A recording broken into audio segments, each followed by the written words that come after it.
dear masters, my dear gods, my dear friends, welcome to the today's session, the Holistic Wellness Program. It is day 10th we are going through, my dear friends. So today's our schedules are the first probably 50 minutes we will be going through the spiritual topic, the spiritual preaching by Dr. Edlapalli Mohan sir. It is basically the essence of Bhagavad Gita. Today, the spiritual wisdom is the essence of Bhagavad Gita, my dear friends. So this will be this Vijnana, this wisdom will be provided to us and it will be taught to us by Dr. Y. Mohan sir. So Y. Mohan sir is a Gitacharya and founder and chairman of Swartha Bharati. So Swartha Bharati. At the same time, my dear friends, he got Lifetime Achievement Award and doctorate by IB University, Bangalore. And also, so he was a Gitacharya, Atmagnana Pradhana, titles by C.V. Raman Academy, and Lifetime Achievement Award and World Record in Gita Recitation by Telugu Book of Records. Telugu Book of Records also, my dear friends. So, and gold medal in Bhagavad Gita by CNT Deemed University. And he has conducted about 3,500 workshops in Satya Sodhana, Shakti Sadhana, in the name of Satya Sodhana and Shakti Sadhana, my dear friends. That is empowerment through self-education. So this was the brief about Dr. Y.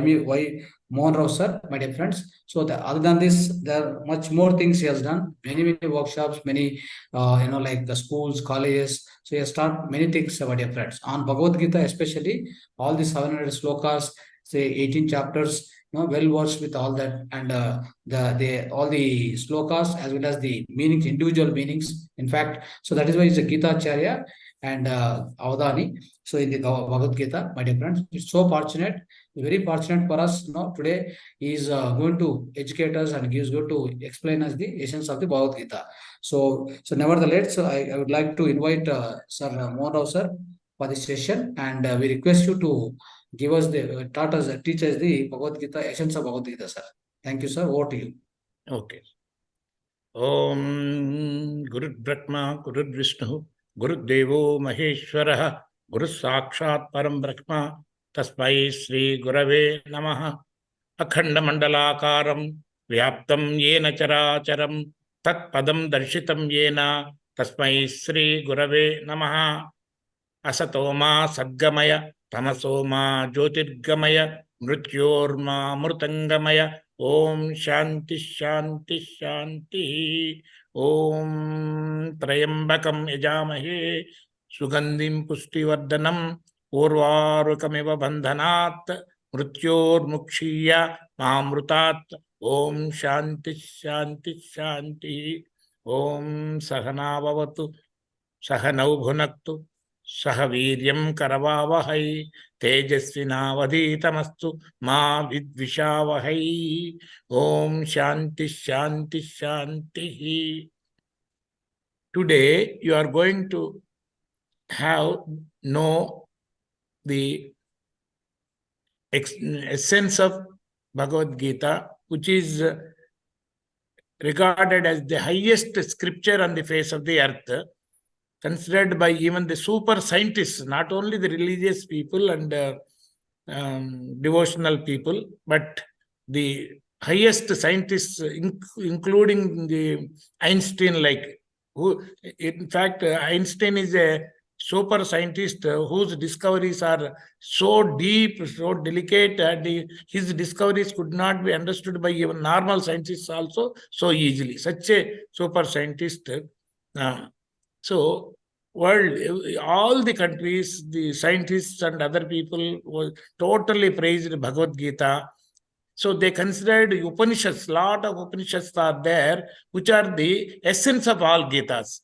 See, there are Vedas which take about 20 years for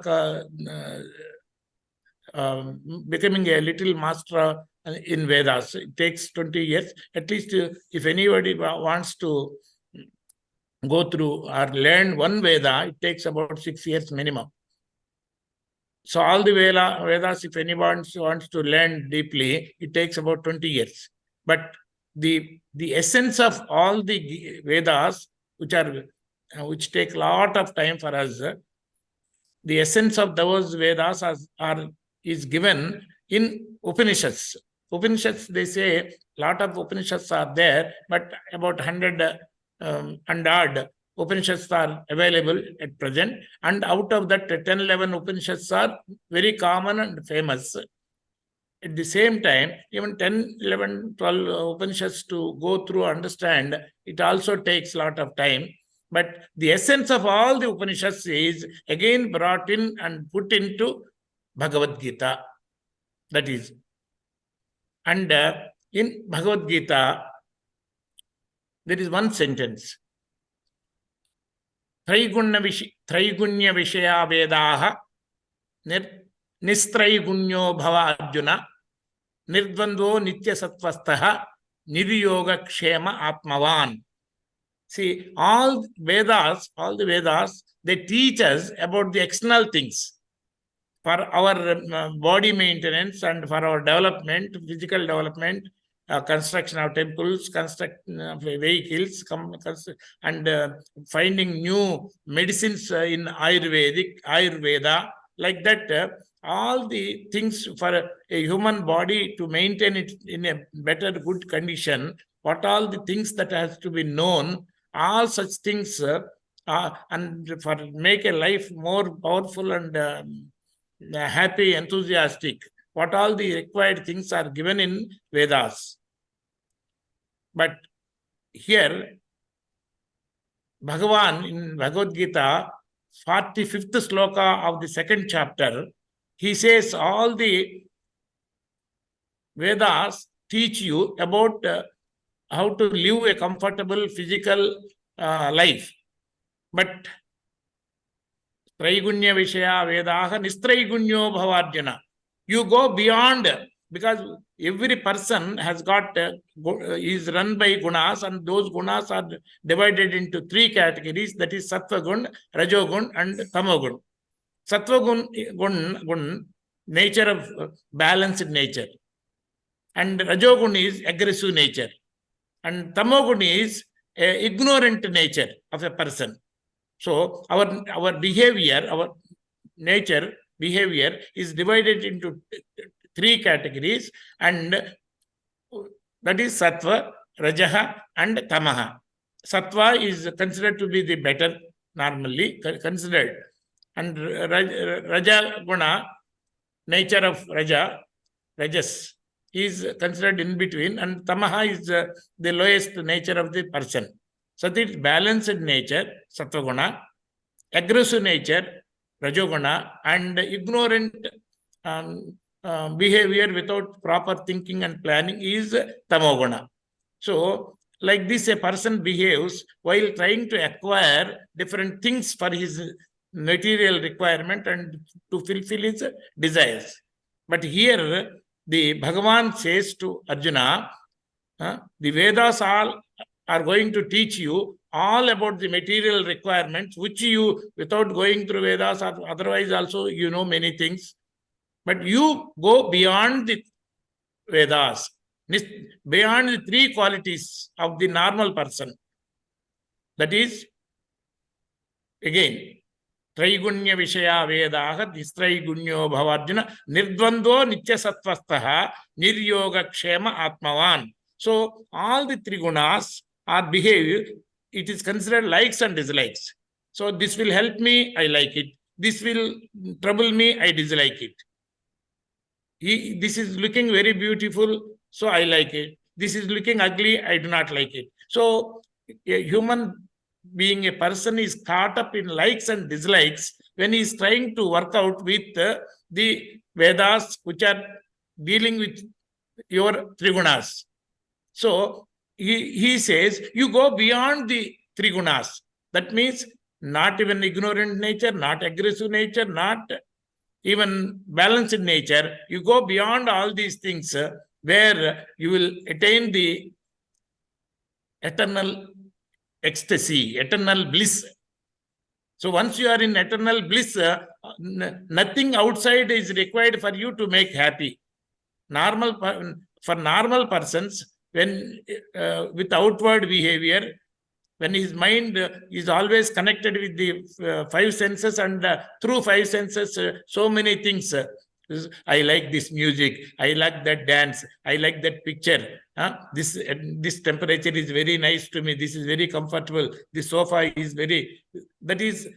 this smell is very nice to me. This taste is very nice.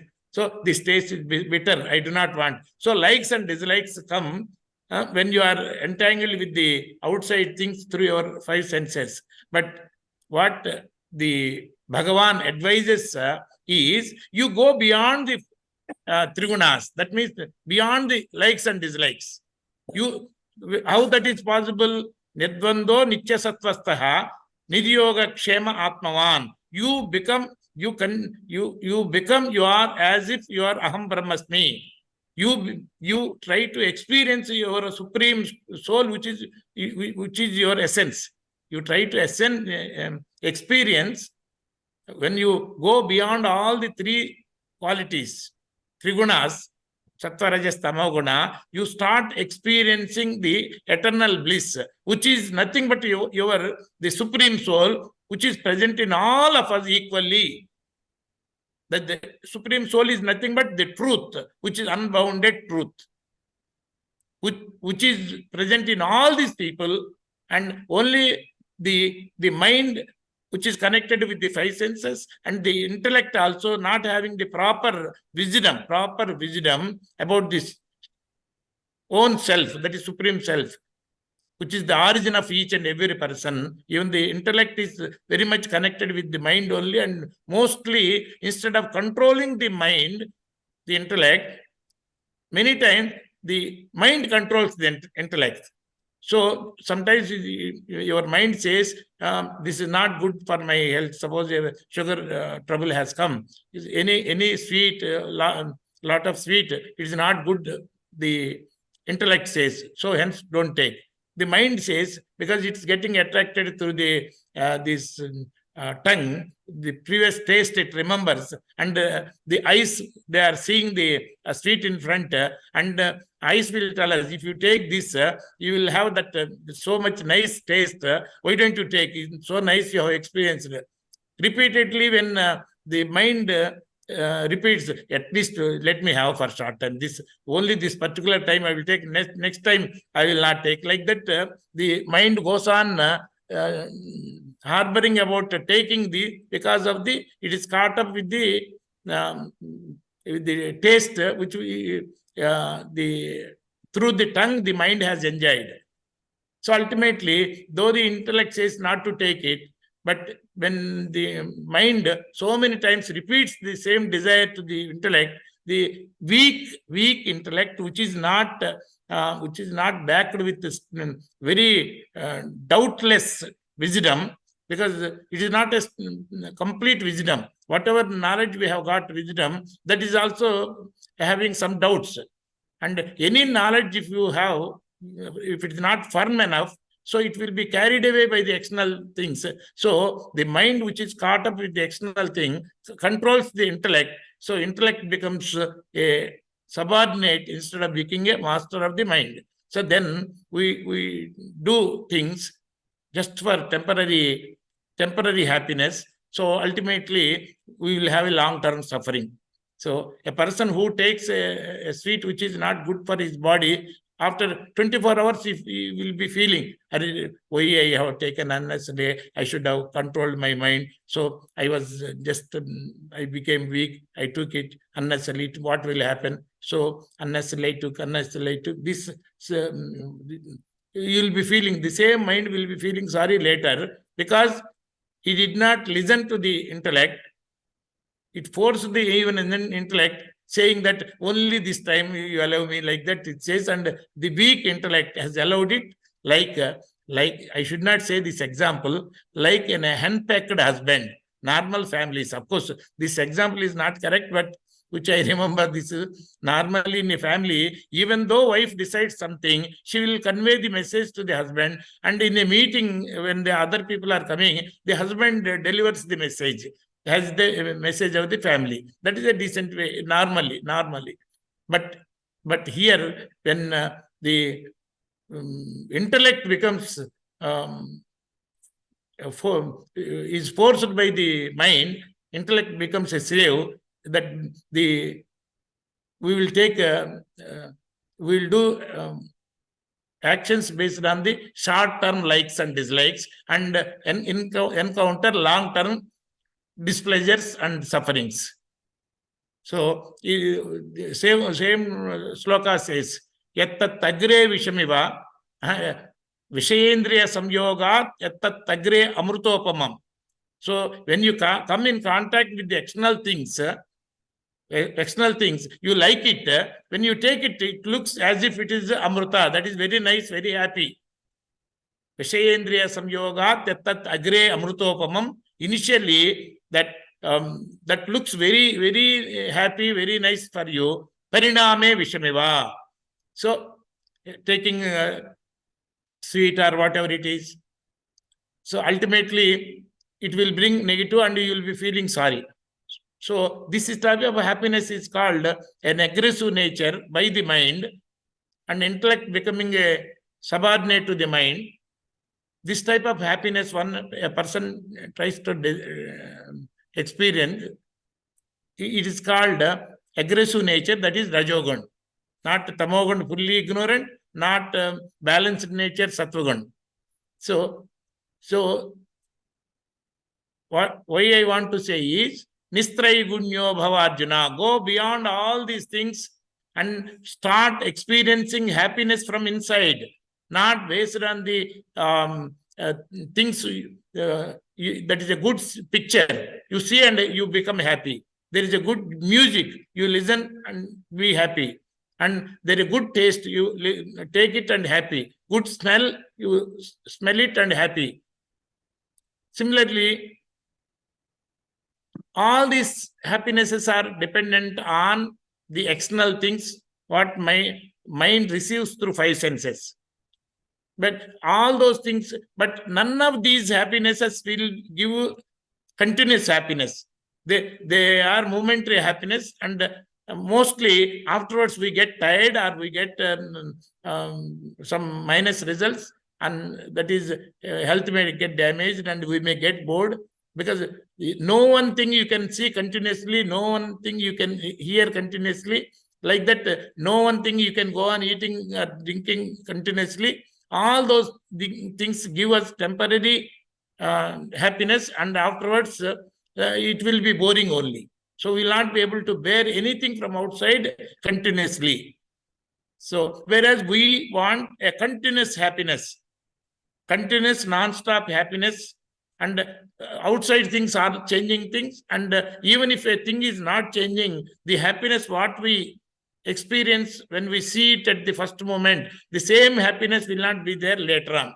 So, but every mind, our mind, everyone, all of our mind is looking for an happiness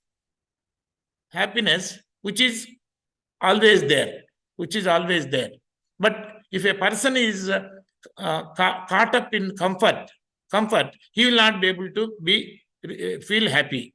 And if he is concerned about short-term happiness, he will not be able to experience the long-term satisfaction, what is really seeking for. So we are not looking for a, really speaking, short-term comfort. We are looking for a person who is caught up or looking only for short-term comfort. He will not be able to experience happiness. Who is happy with short-term happiness, he will not be able to get a long-term satisfaction. So you can see the words: short-term comfort, momentary happiness, long-term satisfaction, eternal satisfaction. So these things. So all of us are interested in everlasting bliss, not even happiness. A bliss, what is the bliss is, when you are in bliss, you do not even know that you are happy. You do not know what you are doing momentarily. That is bliss. When you know that I am happy, then your bliss has come to happiness. when you are experiencing bliss, your mind is not there.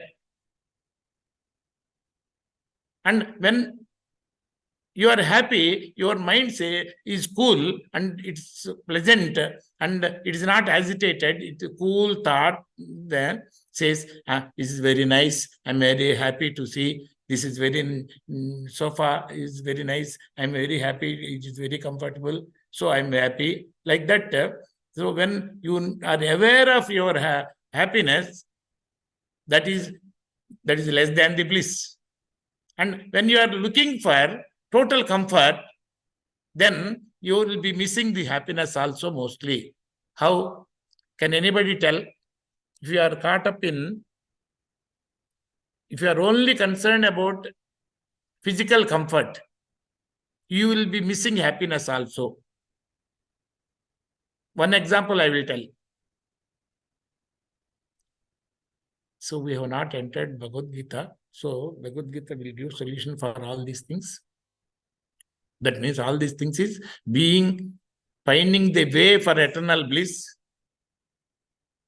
and straight away traveling towards that is the solution for all these things, problems. And Bhagavad Gita gives that answer and the path to that. And because all of you are being taught meditation also, you are already traveling in that route. What Bhagavad Gita gives you is, it clears up your doubts. Because in meditation and other things, sometimes many doubts you will get. What is that I have to get? What I am getting? What is that I have to get? What is ultimate? Who am I? Who are others? So many things. What are gods? What is Bhagavan? What is Paramatma? So many doubts we will be getting. So, to have very good clarity, Bhagavad Gita is required. So, I tell you, I wanted to tell one example that if you are looking for only comfort, you will not be able to have satisfaction. So, what example is, see, a group of people, particularly young people and all that, we go to a picnic, and in that picnic, they went to the hillside, and the hill is full of rocks and other things, and people put a camp, and some preparations and everything are also going down. In between, some people thought, why not we climb the hill meanwhile? So said, we'll go ready and all that. So in between said, so whoever goes to topmost this thing and comes back, he will be the winner. So, and after, within some time, okay, what going and coming, it's not a big thing. We are having all shoes and other things. So greatness is in these hard stones, we should go even without shoes or chappals. Somebody proposed. Others said, yes, challenge, I will go. So everybody removed shoes and other things. They started jumping from one small stone to the other stone, and 20-30 people, they were climbing like things. So they came and running. And many of them are small injuries, and some scratches because of the nails. That is, trees will be having thorns. So like that, small bruises and other things, a little bleeding, and so much tired and all that. So some people came, and whoever came first, they congratulated and all that. Now, everybody went and came down also, but some people, they wanted to go, but their parents they stopped them, because you will have injuries. It was very tough. It will trouble you and all that. So some people did not go because it is not comfortable. It is painful also to little extent. It is not breaking. It is not comfortable at all. So looking for comfort and not to trouble themselves, some people stayed back without going to the top. Now I want you, because they were caught up in comfort and not to have any small risk of physical strain also, what will be their condition? All the people who went to the top and came and tired also and all that, they are happy so much. They forgot themselves during that time. But the people who have not claimed, what will be the status? will they be really happy? That means, I should not say one example, but delivery, a mother, the very tough job is to give a delivery a boy, a child. It is very troublesome. I need not tell you, people know very much. And if anybody is only bothered about comfort, no lady will go for a second child because it's so painful. Thinking that it's very painful and all that, they want to avoid children, they will miss the happiness of having children and happiness with those people. So being caught up in comfort, we'll be missing happiness. And if it is a temporary happiness, we'll be missing a long term. Because nowadays we are getting temporary happinesses with so many things, so many occasions. Every one of will say 100 times, 100 occasions where I was happy, but no one will say I am totally in bliss throughout my life. I am continuously happy. Nobody will quote. When you are happy, tell me, means you will tell only few occasions. But whereas our desire is to have eternal bliss, continuous, non-stop happiness. It is not just happiness, and happiness is a condition. Supreme happiness is a condition where you do not even know that you are happy, you are in bliss, and your mind practically does not exist at that time. That is bliss. That is being with yourself. Your mind being with yourself totally. So this is Namaha. Namaha means Namo Bhagavate Vasudevaya, Namo Narayanaya, Namah Sivaya, Namah Sankaraya. So Vasudevaya, Sankaraya, Narayanaya. Narayana means being eternal. Being eternal. Narayana means who will not die. Is my short limited meaning. Narayana means a person or thing which does not die. Narayana. Vasudeva. Vasudeva means he is there and he is being known also always. I am there, I am known always. No change. No change. I do not depend on anything. That is Vasudeva. That is Sivaya. So Siva means happiness, peace. That's all. Shankara, happiness. So all these things, being eternal, feeling the feeling of eternity, feeling the Shankara peace, being all these things we can be experienced only when your manaha means mind. Manaha means mind. Mind means with so many likes and dislikes. So many likes and dislikes, so many fears, so many jealousies, so many odd things which give you trouble. Manaha. So Namaha means throwing all the impressions in the mind, which are giving you suffering, sorrow, misery, inferiority, fear of death, everything it creates, and which makes you to feel even hell many times in your life, that the impressions stored in the mind, emptying that box, mind, making the mind zero is Namaha. Manaha is, it's so many impressions which give us trouble. Namaha is clearing of all the things in the mind, particularly likes and dislikes, both. When you clear all likes and dislikes, you will start to experience a higher level of freedom, higher level of fulfillment, higher level of courage, higher level of courage. All these things, as you start reducing the impressions in the mind. If you completely eliminate, make it manaha as namaha, mind as no mind, then you start experiencing eternal bliss. That is ecstasy, or that is lower level, eternal bliss. Eternal bliss is nothing but Brahma, Anando Brahma. So being in the experience of happiness always is nothing but the experience of Brahma. So then what is inside within you is Brahma, Anando Brahma. Satyam is Brahma. In Anantam is Brahma. That is, what is eternal is Brahma. What is non-changing, which cannot be destroyed, is Brahma. And what is unlimited is Brahma. That means the qualities of Brahma, that is for happiness, is being unbounded or feeling of infinity, or and also both, and also feeling eternity without any death, non-changing. Anything which does not change will not get perished. So feeling of the feeling which does not change is called the truth.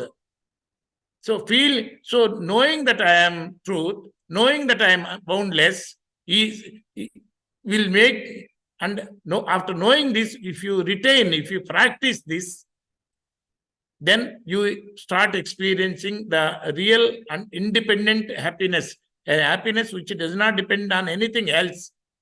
That is being your own true nature. That is Parabrahma or Paramatma or Bhagavan, whichever you can call. So then, how to experience? Where is this? Once we empty our mind, if I remove my shirt, still I am there. But if my hand is cut, still I am there. If my leg is cut, still I am there.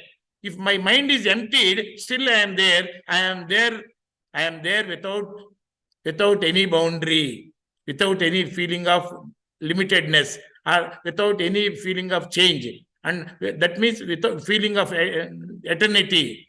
That means, so once the feeling of eternity, that is truth, I am truth, and I am unbounded, is existing in your mind, you start experiencing higher and higher levels of happiness, leading to eternal bliss, which is nothing but your own nature, that your own true self, This can be experienced only by emptying your mind.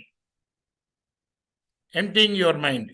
That means your true self is nothing but Paramatma, or Bhagavan, or Param Brahma. All the three names you can use any one of them. Your true self is nothing but all the limitations. I am so much, I am this thing, I am less, I am more. All these things are created by our mind, ignorant mind, which is not aware of our true self.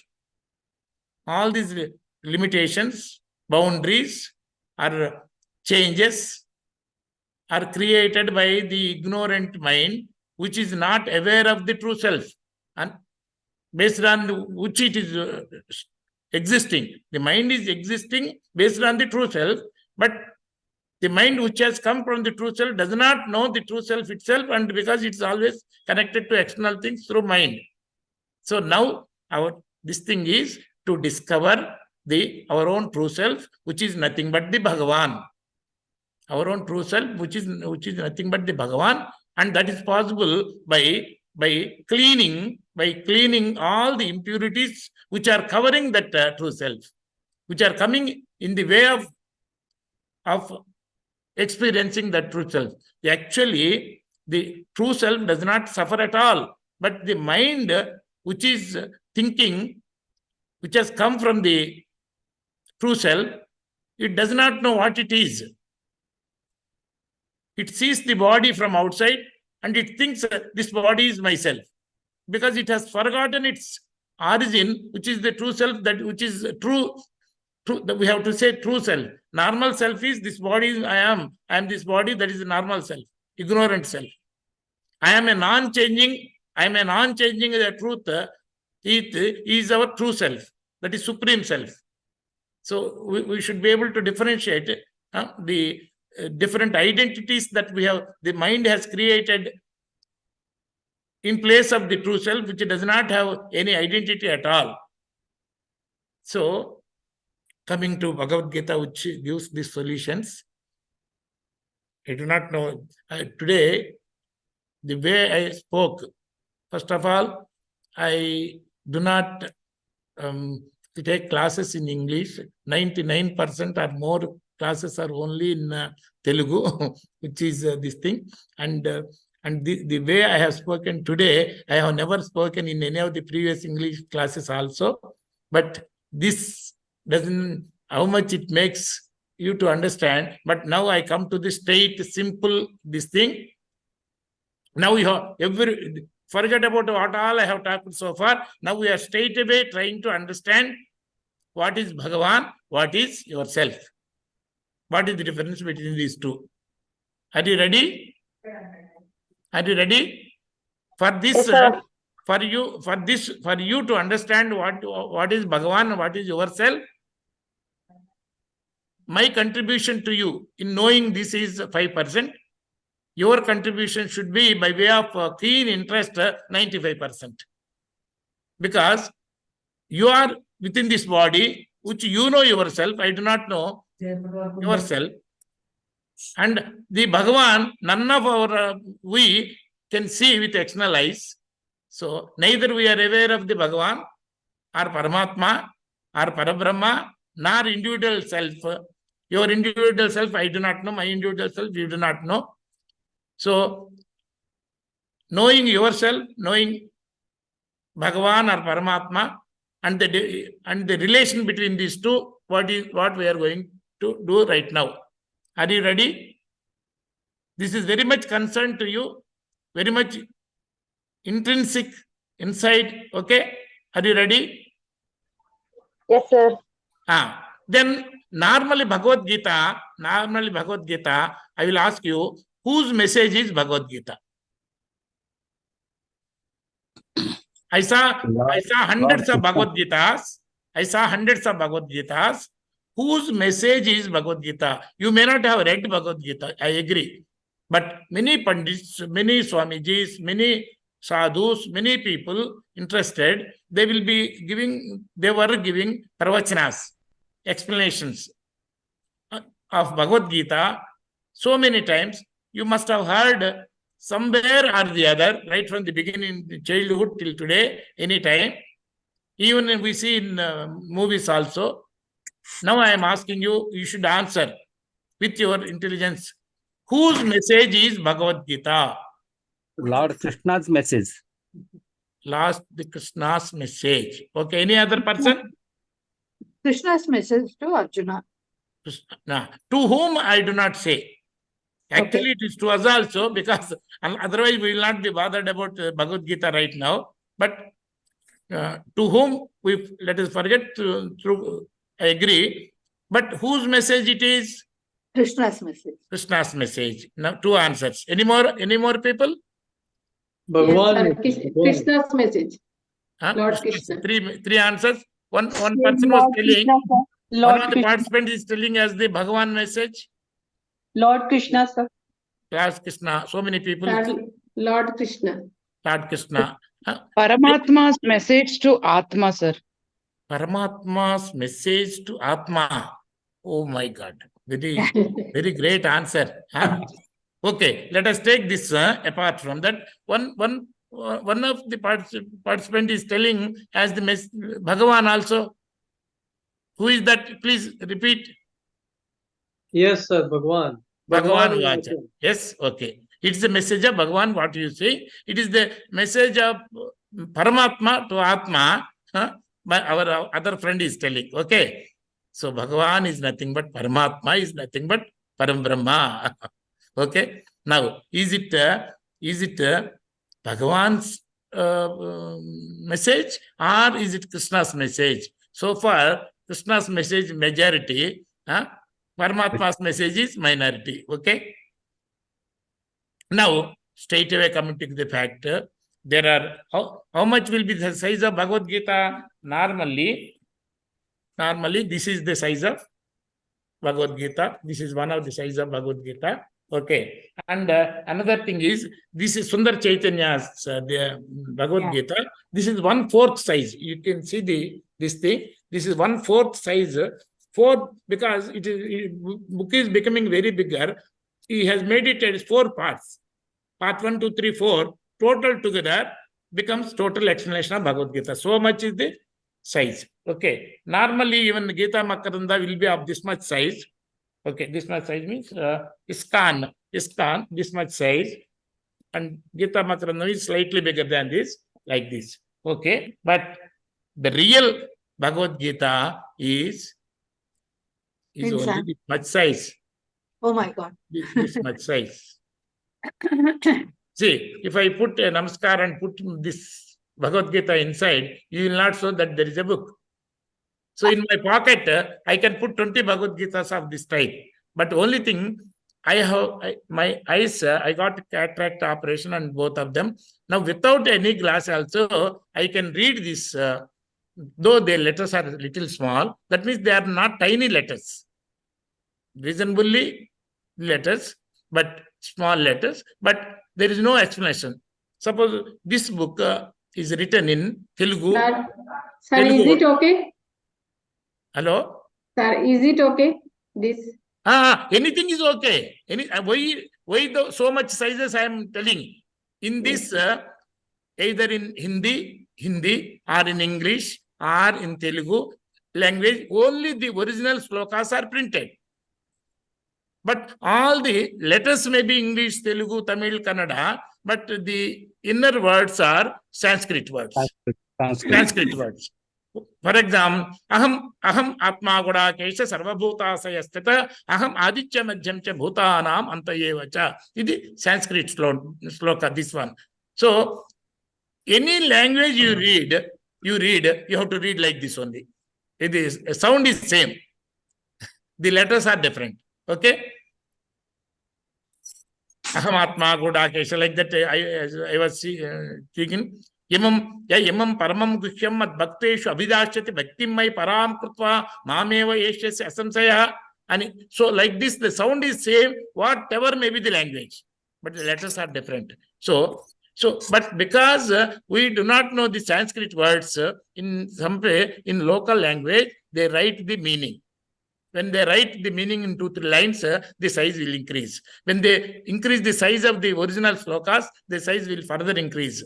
And just a little explanation will not make. When they give the each and word explanation, word to word meaning, the size will further increase. And by giving a small explanation of the sloka, we will not be able to understand.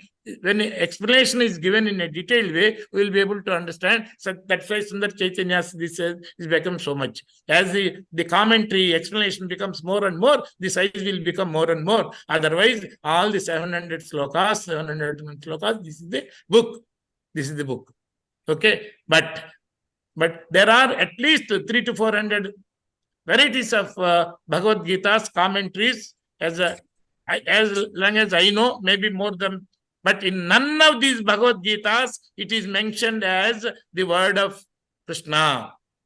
Everywhere it is mentioned as the word of Sri Bhagavan Uvacha, word of Bhagavan. Uvacha. And where Krishna says, yes, Krishna, Arjuna, and a chariot, it is there on the cover. It is there on the cover. So nowhere it is there, always. And in Bhagavad Gita, the Bhagavan says, you give your mind to me, you give your intellect, surrender your intellect to me, you try for me, you keep me in your mind always, leave everything else. You think of only me, you surrender to me, I will give you everything. So he is asking always to surrender to him, to keep him in our mind, in our intellect, in our this thing, everything. So then whom we have to surrender to?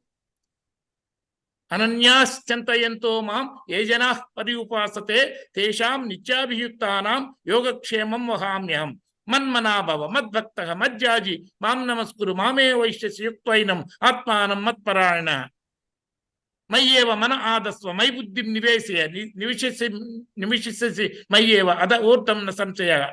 So like that he goes on saying, then whom to catch? Whom to catch? As per Bhagavad Gita, inside is Bhagavan. If you think Krishna's message, we have to catch Krishna. Where is Krishna? 5,000 years back he came and gone. So now I am ask you, and the cover page is Krishna and Bhagavan. Bhagavan is inside, Krishna is on the cover. In my opinion, when you ask for an item which comes in a very good packing, just because packing is very good, you do not start using packing and throw away the internal thing. Definitely you keep the packing aside and start using the internal thing. Correct? So Krishna is on the cover only. It's like a packing. Inside is only Bhagavan. Are they different or the same? Are they different or the same? Same. Are they same? How? If they are same, Krishna is born in a jail. Krishna died on a tree.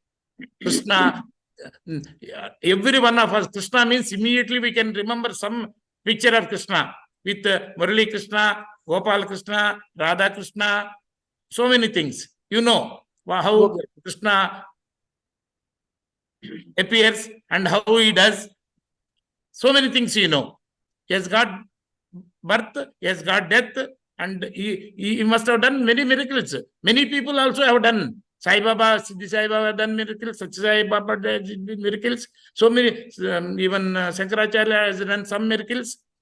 And because 5,000 years back, much more miracles he must have done. PM Postman, PM Prime Minister. Though there is a lot of difference between these two people and their powers and this thing, both are human beings, both are born, both are changed, both have left the body. But what about Bhagavan? Will he have death? Will he have birth? Will he have... Come on, tell me, madam. No. Bhagavan is all omnipresent or is present in some corner of this world? Bhagavan, is he truth or he is also like a mortal? Mortal like us, being born and going to die, this body like thing. Bhagavan, is he truth or he is also just like any other coming and going thing? No, he is the truth. He is the truth. He is present everywhere or he is present in some corner of this universe? No, he is present everywhere, omnipresent. He does not have anything which is born is bound to die. So he does not have a birth, he does not have a death, and he does not change. Anything which changes will perish. Anything which changes is perish. A truth does not change. What does not change does not perish. So Bhagavan is the truth without birth, without death, and without being limited to any particular thing. He is omnipresent. Correct? Yeah. Are these qualities applicable to Krishna? No. Then how can you say Krishna and Bhagavan both are same? Narayan. So let us try to, now what you said, Bhagavan is present everywhere. If he is present everywhere, he is present in all of us also. Correct? Yes. Including Krishna, including Ramana Maharshi, including Satya Sai Baba, including Sai Baba, everywhere, he is present in all the people. Correct? There is no place where the truth, the Bhagavan, omnipresent, is not present. Correct? Yes. So, Bhagavan is the truth, non-changing, and he is omnipresent. Hence, he should be present in all of us also. So far, we never bothered to understand the Bhagavan who is present within us. Whereas, Krishna has understood the Bhagavan who is within him. Ramana Maharshi has understood the Bhagavan within him and started living with such power, such happiness. Such happiness. Correct? And when Satya Sai Baba told one of his disciples, came and told, Swami, Bhagavan, my friends, whenever I am talking to them, they accept you as like a God. He is like God doing so many things they are accepting, but you are a Bhagavan means they are not accepting. He's doing great things, godly things, divine things, they are accepting. But when I say he's Bhagavan by himself, they are not accepting. Then Bhagavan, it seems, he told his own disciple who is very much devoted to the Bhagavan, he says, see, I am, Bhagavan is within me, within you, and everyone is Bhagavan only. I have understood and I have realized that I am a Bhagavan, I am the truth. When you are listening to me with so much faith and all that, when I am telling you so many times, you have not realized that you are also a Bhagavan. How can those people know that Bhagavan is present in all of us equally? So, this is what is the message given to one of these here. Now, shall we try to have direct darshan of Bhagavan today? Because he is present everywhere, and Bhagavan is the truth, a truth which is present everywhere. If you try to understand, it is equivalent to finding and having a darshan of Bhagavan. Are you ready? Yeah. Are you ready to have the darshan of Bhagavan? Yes. You want direct darshan or indirect darshan? Direct. Direct. Okay. Yes. Do you know what is meant by direct darshan? I don't know. See, you are listening to my words. Is it correct? Yes. So now, of course, through the this computer, this internet, Zoom, and all that we are seeing, forget about this system. Let us think all of us are sitting in one hall facing each other. Okay? Now, I am able to see you, you are able to see me. That is okay. But let us forget about this computer, this through laptop, I am seeing you, through something else you are seeing. Forget about that. Imagine that we are all sitting in a room face to face, and I am talking, I am seeing you, you are seeing me. Okay? Okay. Okay. Then, are you listening to my words directly, or through your ears you are listening? You are listening my words. Are you listening through your ears, through the help of your ears, or without ears directly are you hearing? Ears only will hear. Through ears. But Yes. with deaf and dumb people, they don't have ears. Can they hear? Hear? No. That means I am there without having my ears working also. Then I will be called deaf and dumb. That is different. So if my ears are not working properly, I cannot listen to you, because my ears are there which are working, which are conveying this sound to me. I am able to understand your sound, your talk through my ears, not directly. Correct?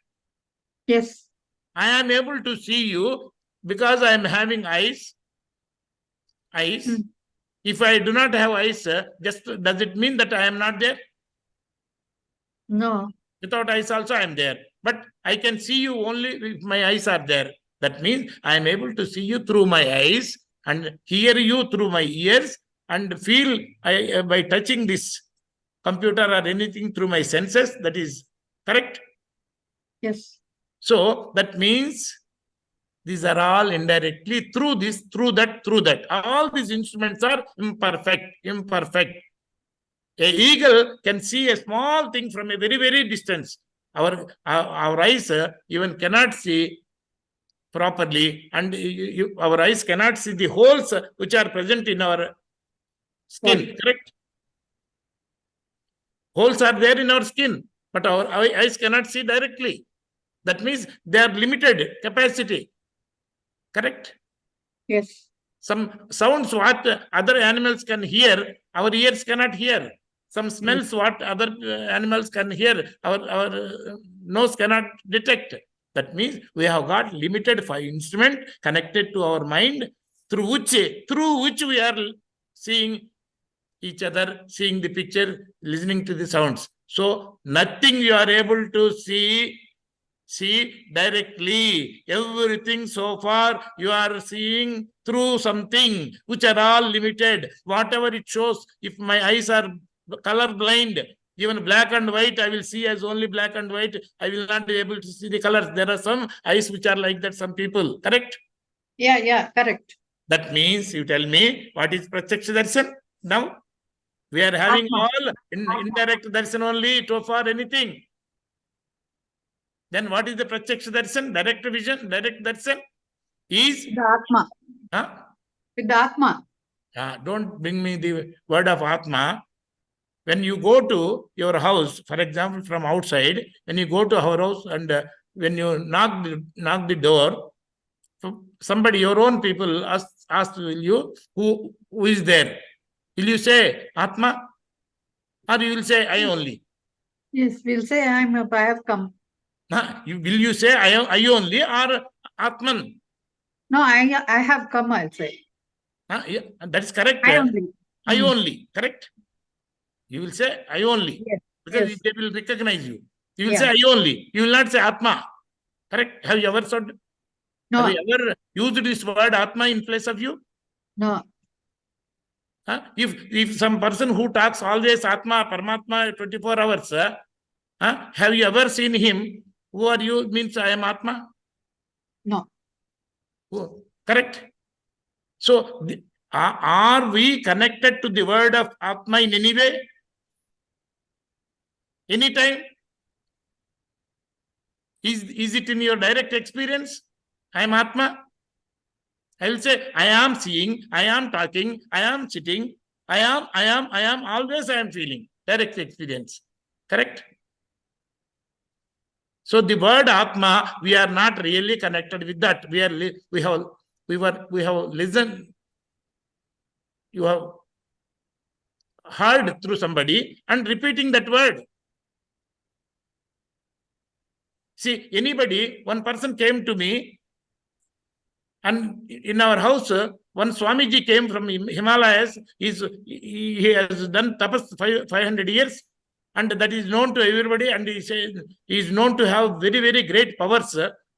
Suddenly, a satsang is going on. There are about 100 people, and this message has gone to so many people that a Swami with 500 years of tapas from Himalayas come. Is having so many powers. So suddenly one boy came running, about 20 years age, running and pushing all the people aside. Pushing, he directly came to that Swamiji and caught hold of his both legs and pleading, please help me, please help me, please help me. What is the problem? What is the problem? The Swami asked. So I got some disease. And doctor told me, nothing can save you. You will not survive more than 2 months. I have gone through a number of people. Everybody said like that. Now I do not want to die. Somehow make me to survive. I will surrender all my life to you. I am very much worried, very much afraid, very much congested. This thing. Depressed. Everything he was telling. Then the Swamiji said, don't worry. Don't worry. Sit down properly. Leave my legs. Then the boy became very happy, very confident. Now he started listening. What is the Swamiji telling? Swamiji tell, sorry, Babu, your body will only undergo change and it will die. Your Atma will not die. So this boy was staring at the Swami and could not understand properly. When the Swami saw his face, that he could not understand. Again, Swamiji repeated that, see, body changes and it dies. But your Atma will not die. It is permanent. Again, he was staring. Third time also, he has repeated the same word. And this boy, because he is not educated and all that, Swamiji with so much ignorance, he could not put so much questions. Just he could not understand what is this and started walking out with a disappointment out of the satsang. Then he was telling, so I came with great hope that somehow my problem will be solved. He says, my body will die and the Atma will not die. Who wants whether the Atma is there or not there? I want to be there, not my Atma or something. I do not know. What is that Atma and all that? Tell me, madams, all of you, you want to be eternal. Or you wanted your Atma to be eternal? Really tell me. You wanted to be. Desire. I am asking you desire. Whether it is possible or not, throw it. You want to survive, or is it enough that your Atma survives? 24 hours, every human being, not only every human being, all other animals and are also worried about survival, struggling for survival,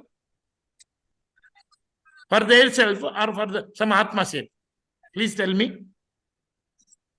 You wanted you. For myself, I want to be eternal.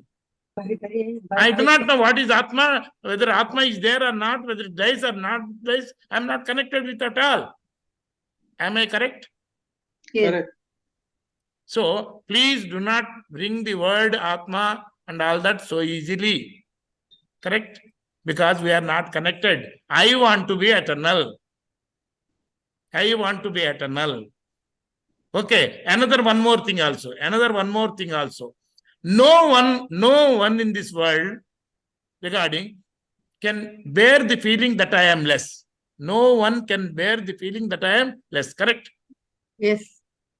And whenever anybody was insulted and he feels he was insulted too much, dishonored too much, avamanam, baga, people, when afraid of being dishonored also, when they fail in the subject or this thing, people will laugh at. When people laugh, I lose my honor. If I lose my honor, it is equal to losing my, is more than death to me. Hence, not to hear that he commits even suicide, because he does not want to face the feeling or idea that I am less. To avoid that, he kills this body also, which we call suicide. Correct? Yeah. But suicide, you people say, Atma Hatya. Atma? Hatya. Hatya means killing the Atman. On one side, we say Atma cannot be killed, cannot be destroyed. You say Atma Hatya. How it is possible? Why we are using this? So, the feeling I am less cannot be, no one can bear, and it will be miserable. Whenever a person feels I am less, there is no peace, there is no concentration, there is no memory, there is no creativity. All the powers are gone and person experiences hell. And a person, whenever he is worried about death, kya hoga, what will happen to me? When he is worried about, if that does not happen, I cannot survive. When he says I cannot survive, that feeling creates a fear in him and he experiences death in the name of fear. Fear, always. So then how it is possible? I want to be eternal. I want to be unbounded. Even if I give the entire India to you and does not give Hyderabad, entire India, with all the powers, if I give you out of love and affection, if I do not give Hyderabad, I want to keep Hyderabad for me, then entire India is yours because I have got that power. Then you will start thinking about Hyderabad, because without Hyderabad, it is incomplete. If I give you the whole world, other than small country like India. Small country, that is, what is it, Pakistan and other one? Afghanistan. So, okay, Pakistan. I will give you everything other than Pakistan, which is, you will say, oh, I'm very happy. Okay, but why he has not given this? Okay, I will give the whole world, not only whole world, I will give all the planets, everything to you, except one small planet. Then you will think of that planet. Okay, that also I will give you. Then, but I will need one hair for myself. Then you will think, see, he has given the entire universe, including all the planets to me. Why he needs a hair? And because he's so capable, he can give everything. And out of this hair, he may create a much more, a much bigger universe. Then my bigger universe becomes less. So, our ignorance, if mine is more, I am more. Mine is less, I am less. If my property is less, I will think I am less. If my height is less, think I am less. If my education is less, I think I am less. If my marks are less, will there be 4 less eyes inside? In 4 games, I win. 4 higher levels of ice are there. How many ice are there inside? I am is the only one. Just because my hair is less, if I think I am less, my hair is less right now compared to any one of you. If I think I am less because my hair is less, then I have to feel my stomach is more than your stomach. I am more because my stomach is more. How many eyes are there inside? I am is the only one which does not change. I am is the only one which does not change. So, but unfortunately, what we are thinking is, if mine is more, I am more. Mine is less, I am less. So, my things are many, many, many, but I am the only one. All my things are changing. And I am I changing? Am I changing? No. When you are less than, when you are less than 1 year old, from that time till today, when you are less than 1 year old, a photo is there in front of you, your own photo. From that time till today, if I ask you, your height has changed, your weight has changed, your information has changed, your language has changed. First, you do not know how to say your mother also. Now you know many languages. Your information within you has changed. Every height has changed. Even now the body is changing. Your likes and dislikes are changing. Your friends are changing. Your mind is changing. If I ask you, why not we go sometime? Now my mind is not proper. We'll see later. And so many times you said, so my intellect was not proper at that time. Because of improper intellect, I took a wrong decision. Ante appudu buddhi leka, without acting intellect, I took a wrong decision. Now I got the intellect. If I say in Telugu, it looks much better. Buddhi leka pani chesanu. Ippudu buddhi vachindi. Initially, I was not having that intellect. Now I got the intellect. At that time, my intellect was unwise. Now I got some wisdom into my intellect. So I am able to. So intellect also changing, mind is also changing, body is changing every minute. Do you say that everything of yours has changed? Will you say that photo less than 1 year is different from yourself? That what I was is different from what I am? My things have changed. What about me? That after 5 years, at the 5 years age, what about you? Who will say, my own, I am only. 10 year, at the 10 years old photo, if I show you, I will say, this is me only. 1 year old photo, if you say, myself only, you will say. You will not say that is different and this is different. What about your height at that time now? Changed. Height changed, age changed, mind changed, intellect changed, information changed, likes, dislikes changed, everything changed. But I was the same as I was. I am the same as I was. This I am inside has not changed.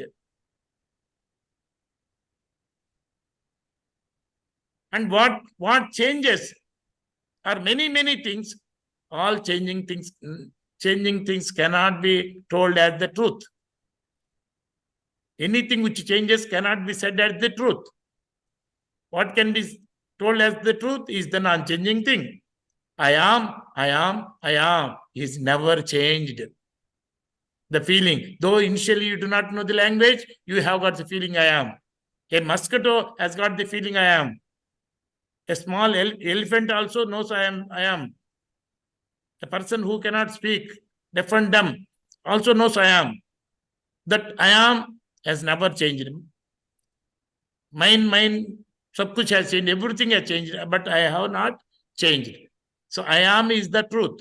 And this I am is same in all the people. Your changing body, my changing body are different. Your changing mind and my changing mind are different. If I say to let us eat ice cream, you may accept once. But immediately I will say, let us have whiskey. You will say, no.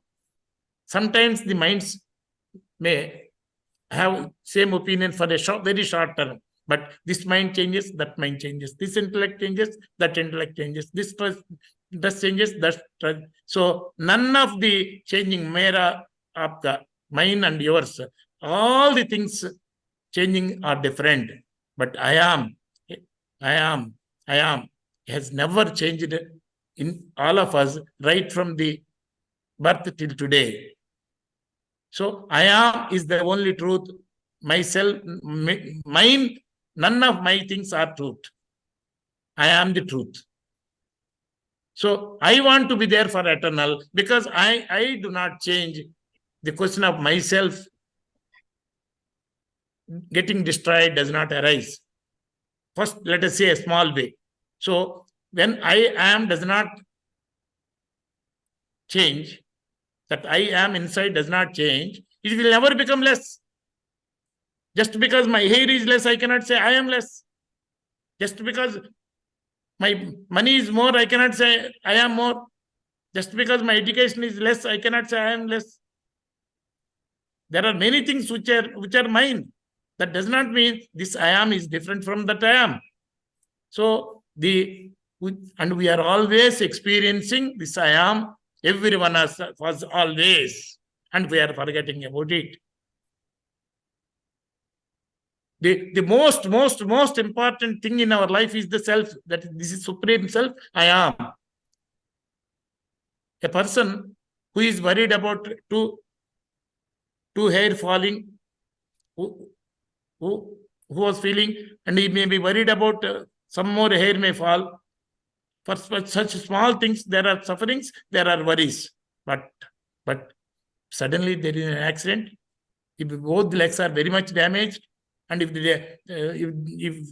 you cannot survive unless the legs are removed, nobody will say my legs are more important than me. So I am more important than my legs. So at least by removing the legs, nobody will say my leg is more important. If the eye is damaged, if the eye is not removed, your brain will get damaged and very difficult. Nobody will say my eye is more important than me. If I have got 5,000 crores property, and I am feeling that I can survive very nicely with this, all my people and servants joined together and took a resolution. By killing this fellow, we can encash all this money because no one else is there to ask. I came to know just 5 minutes before they are going to kill me, and for the sake of money. Now, thinking that this 5,000 crores is more important, will I be there? Or thinking that I am more important, I will leave the entire 5,000 crores and escape. Now tell me, am I important? My hand or my leg or my eye is for myself. For myself. I am not for my leg. I am not for my hand. I want my hand for myself. I want my property for myself. I want the for myself. When I myself am non-changing eternal, I don't need anything. And even if I lose all these things, does not become 1 micron less. So the question of my being less does not arise. And all of us are afraid, are suffering because of the feeling that I am less. Because why you are thinking you are less? My hair is less, I am less. My property is less, I am less. But even if I lose the entire property, even if the 800 crore people scold me very, very badly, even if somebody cuts away my both legs and hands together, I am the inside does not change by a micron because it is non-changing eternal truth. It does not become less or it does not become changed. So this truth, I am, is the truth and eternal truth. Whoever knows this will never think what will happen to me. We may say, what will happen to my scooter? What will happen to my job? You can say, what will happen to me? The question does not arise because nothing will happen to the self I am. So the question of what will happen to me is the meaningless question because myself is the truth and myself is unbounded. Like current is common to all the electronic gadgets.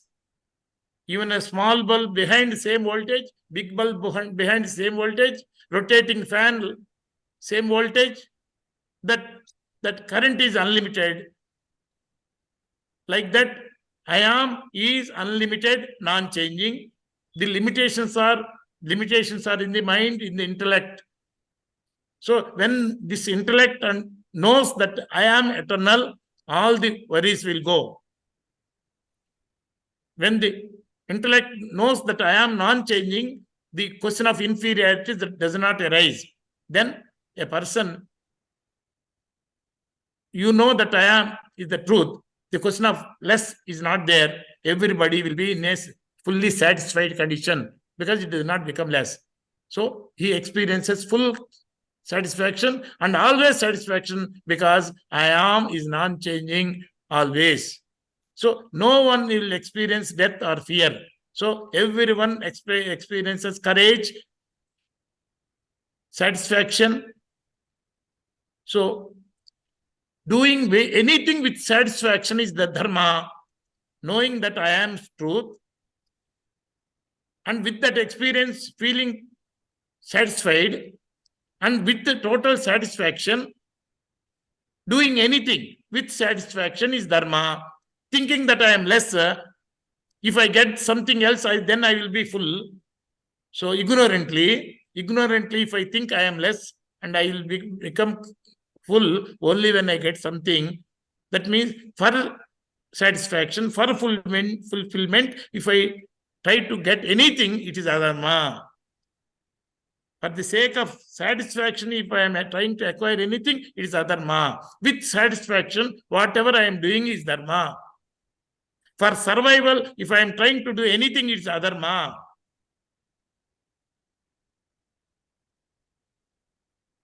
With courage, with fulfillment, and sharing that fulfillment in the form of love, and doing anything to eliminate the suffering of others is dharma. Doing anything with fullness is dharma. Doing anything with courage is dharma. Thinking of survival is sin. Trying for satisfaction is sin. Adharma. Sin or adharma both are same. So what is now you tell me? I am is present in all the people equally, and all my parts have got boundaries. I am does not have any boundary.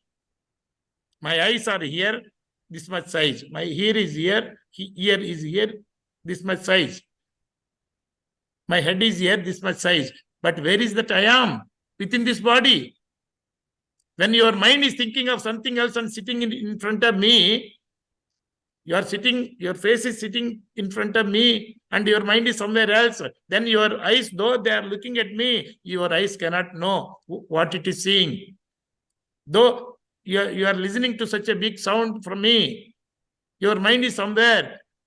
Though your ears are listening, your ears cannot understand anything. That means when your mind is not there, your eyes cannot see what is in front of that.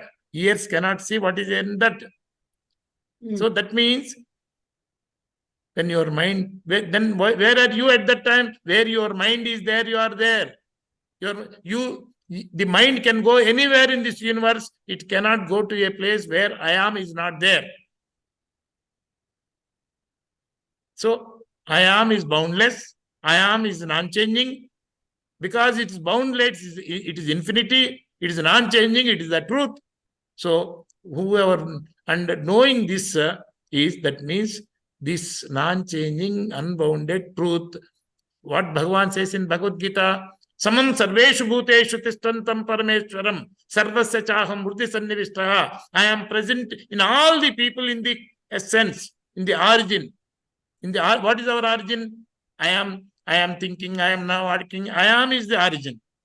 That I am, he says, I am at the origin of all the people. I am equal in all the people. Whoever recognizes me being in all the people, whatever he may be doing, it is equal to that he will be experiencing me. That is fullness and courage. All the slokas in Bhagavad Gita says, I am present in all the people. I am present in all the people in the core of all the people. I am equal in all the people. I am not changing in the changing body. I will not be destroyed in the body which can be destroyed. Like a bubble in the water is born, grows and gets destroyed. The water with which the bubble is there, it is the water cannot be destroyed. So I am in our body is equal in all the people and it does not have any boundary. So I am is the Bhagavan by himself. In 7th chapter and 80th sloka, he says, whoever understands this, so whoever understands this fact that I am the truth, I am for himself, it is equivalent to he and myself are one and the same. Bhagavan says, whoever has got this wisdom about the true self, the true and non-changing self, whoever knows this, he is nothing but myself. He and me are one and the same. Because I am present in all the people. Whoever knows that I am is the truth and unbounded, and myself are one and the same. He says, 7th chapter, 18th sloka, Gnani tu Atma eva me matam. So now, because time is over, in the beginning, I do not know. I was talking in altogether different way sometimes. Sometime we must have, but now see, it is the message of Bhagavan who is present in the entire universe, and he is present at zero distance to each and every this mind body. What is seeking, what is trying, what is worried is the mind, and the Bhagavan is at zero distance to all the minds. So, of course, each mind is different in each body. The mind which is carrying the likes and dislikes without knowing the true self, which is its support, mind which does not fully know its origin, that I am, the truth, the Bhagavan, develops so many likes and dislikes and stores within the mind, within the intellect, within the chitta, subconscious mind, and the information stored in the subconscious mind, conscious mind is called Jivatma, individual Atma. I am, which is present in all the people equally, is called Paramatma and Parabrahma. Okay? Any other doubt we can see later because the time is over. So, Can you repeat this last sentence? what is Jivatma Paramatma. See, now I will a small example I will tell and come back. Okay, madam? Okay. See, a current in our house, which cannot be revealed to our ears or eyes or anything, which is common to all the gadgets, and a 0 watt bulb also same current voltage, Yeah. and 100 watt bulb also same thing, and rotating fan also same current voltage, and the microwave oven also same current, and it is not being revealed. It is the same in all, but the qualities of glowing, bulb glowing or fan rotating or being less or being more is not there in the current, correct? Yes. But it is common to all the gadgets. Yeah. It is common to all the gadgets. Unlimited and unrevealed and unlimited, correct? Yeah. And it does not have any qualities like the fan, current, oven, mixer, like that, correct? Yeah. Yes. So, and all the qualities are within this gadget, within the fan Gadget. quality, fan rotates, light quality, light this thing. Okay. So these qualities are stored in our mind and subconscious mind. Subconscious mind in spiritual language, it's called chitta. Conscious mind, subconscious mind is called chitta. And the intellect takes decision for the good of the self, true self, for the good of the true self, but it is not, it has forgotten about the true self. It forgot about the true self, and how can it take decisions? It takes decisions based on the information that is available to conscious and subconscious minds. Okay. Only with long wisdom only, if he thinks only, it will be aware of the true self, that I am eternal. Then only it will not be worried. But normally, an intellect without this real wisdom, that I am eternal, that I am non-changing, that I am always present, that I am at a zero distance, will be trying to survive by acquiring so many things. But if a bulb fuses, bulb with this quality, Jivatma, if it fuses, the current will not die. Correct, madam? Yes, yes. So even if this body perishes, but one thing is there. But one thing there, computer working also, same current is coming.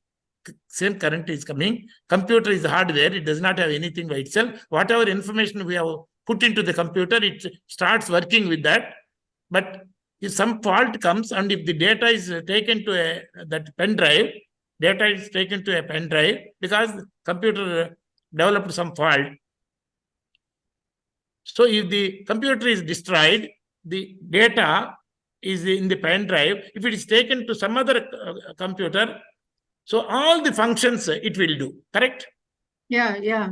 So if this body perishes before this mind gets satisfied by getting all things it wants, because it got so many likes and so many dislikes, so it is not able to destroy all the dislikes it has got. It is not able to acquire all the likes what it wanted. So many likes and dislikes are pending in the mind. So, but the body is not able to do anything because it is destroyed. So, this mind, which is more powerful than the normal body, is like an electromagnetic wave. All the impressions will travel from one body and search for another body to utilize those, to fulfill that likes and dislikes. Okay. But these are the information. The Jivatma is nothing but the impressions with likes and dislikes within our mind and subconscious mind. Whereas I am, which is always known to you, it is unbounded, single. Now you tell me, madam, whatever likes and dislikes our mind is having, are they more important to me? I am more important. I am is more important. Because I am more important, I want to survive, not knowing that I am eternal. The mind which is ignorantly trying to acquire so many things to make me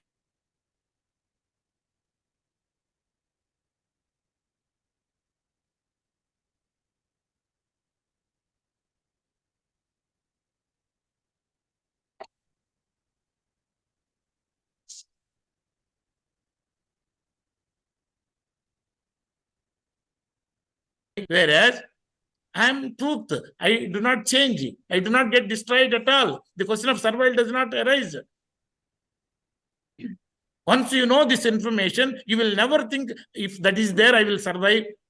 This body is continuously dying. So many cells are dying.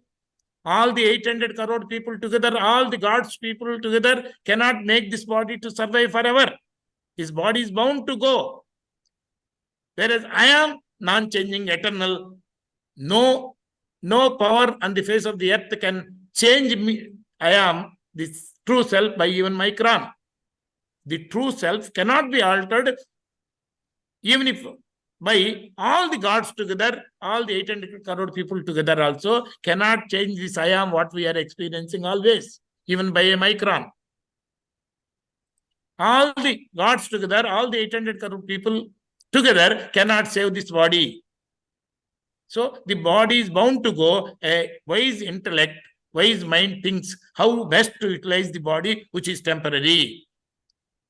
So a wise mind will never think of survival. It will try to utilize the body as long as it is available. Because I am not dependent on this body. Even if the body is not there, I am there.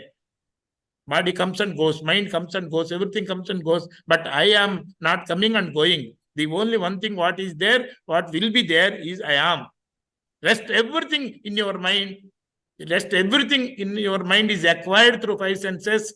Anything I ask you about your relations, your education, your height, your this thing, you will answer only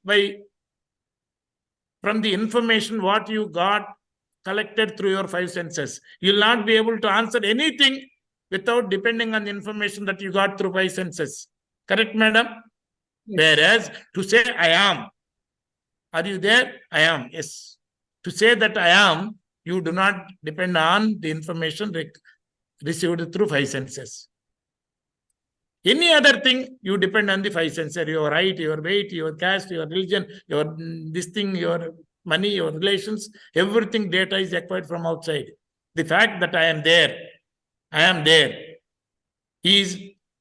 this information is not got from anything outside. In fact, these eyes cannot see the I am, the ears cannot hear the I am, the taste or any none of the five senses can detect the I am, whereas this avyakta, unavailable to the five senses I am, whereas this I am is the support to all the five senses.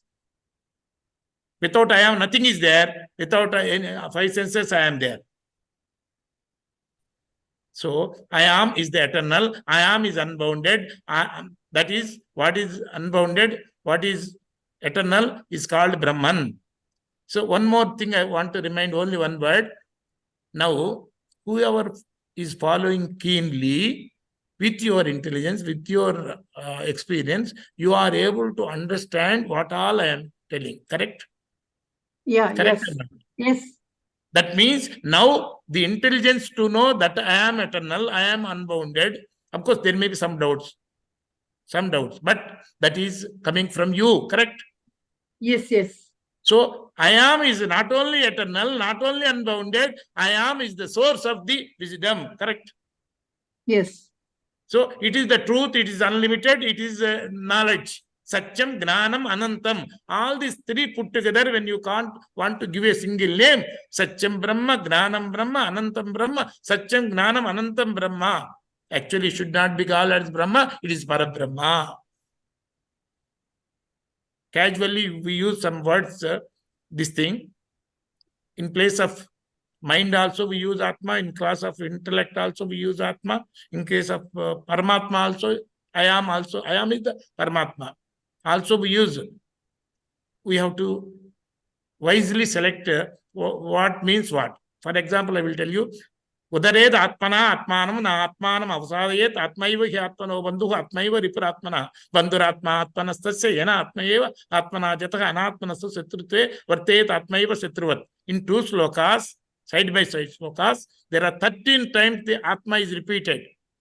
In one place you have to take it as mind, in another place you have to take as intellect, in another place Atma is truth, subject to the context. Correct? Okay. Now let me stop it. Okay. Already. Thank you so Right. much. So, yes, sir. Friends, any questions means you can ask also.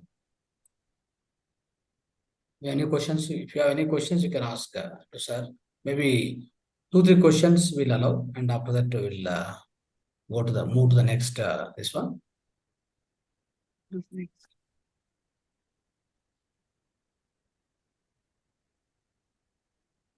Or want to ask question, please ask.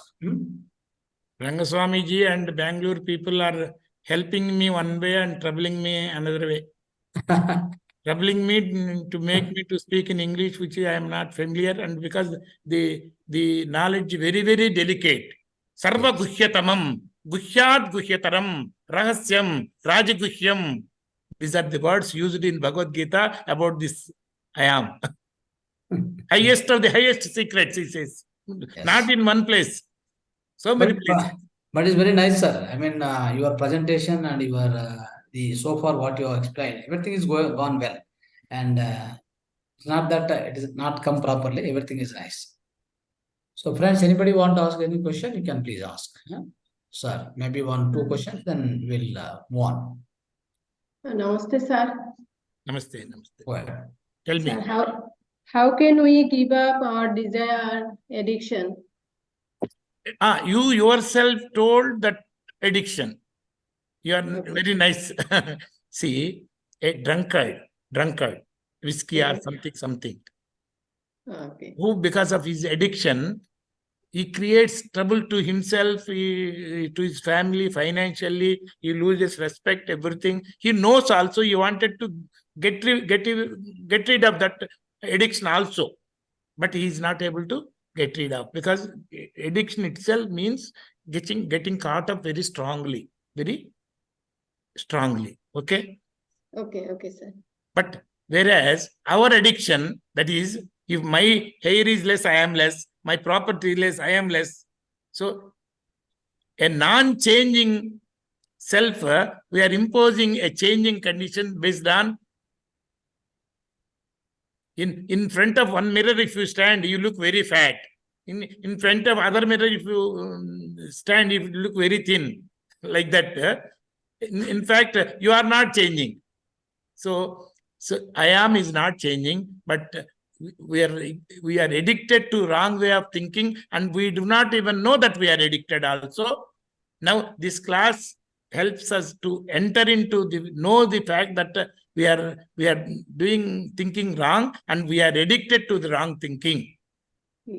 See, already you are in the right track, in the right hands. That is the meditation, Yes. which is calming down the mind, where your intellect becomes slowly powerful. It will be able to control the mind. In the beginning, when the new driver will not be able to control the steering if the vehicle is going at a higher speed. So you will make slow speed and then control. Afterwards, it can be faster. So Okay, sir. beginning. So as you are doing the meditation, the mind thoughts will become slower. Then your intellect will try to take over. And this is what is, you are already in the track. And this class only will help you to get rid of some doubts only. Regarding some of the addictions. For example, see, I used to smoke only 4 packets per day, cigarettes. One day, of course, no one told me to stop, including my wife. That way, she is also bad, because she should have told. Then it would quarrel. I do not know. No one told me to stop your smoking too much. But I myself felt one day, suddenly, I wanted to stop it. But I took such a strong decision. If from now onwards, at any cost, I will not smoke anything. Though I do not have a lot of belief towards any God, but we are in Hindus, and some sentimental values, something we'll be having. So when I took this decision, there is Vinayaka Vigraham there. Incidentally, it was this decision was near a small water, that's Saras antaru kadandi, that where we take bath in pilgrim places, that place. So after taking bath, then last cigarette I was smoking, I thought, why not I leave it? Because having come to this place, I should achieve something. And I know it's difficult. Then no more cigarette from now onwards, I took a decision. And I'm afraid by chance I may disrespect my stand. Then the Vinayaka Vigraha is there, which I do not have normally so much of belief. But at that time, because of the feeling, something bad I want to come out, then I took one thing. If I smoke any more cigarette, it amounts to putting a cigarette on the face of Vinayaka, hurting him badly with this bad thing. I took that support, psychological support. Suppose some people, when they say, I will stop from today, I am promising on my daughter, something if they say, then they will become more sentimental. If they start to, mind goes this way, that way, then it comes to their mind, I have promised based on my daughter. Something like sentimental strength will come. So a too strong declaration in your mind. That means take a decision, strong declaration in your intellect. And intellect can control your mind. So I took that strong declaration. After 3 days, approximately, I started smoking a cigarette. How? In the dream. In the dream, I took a cigarette and I was about to put into my lips in dream. Then suddenly I thrown it. So I do not say I'm great. This simple one example that I stopped, that does not mean I have become a saint or anything. Similarly, one day I stopped drinks.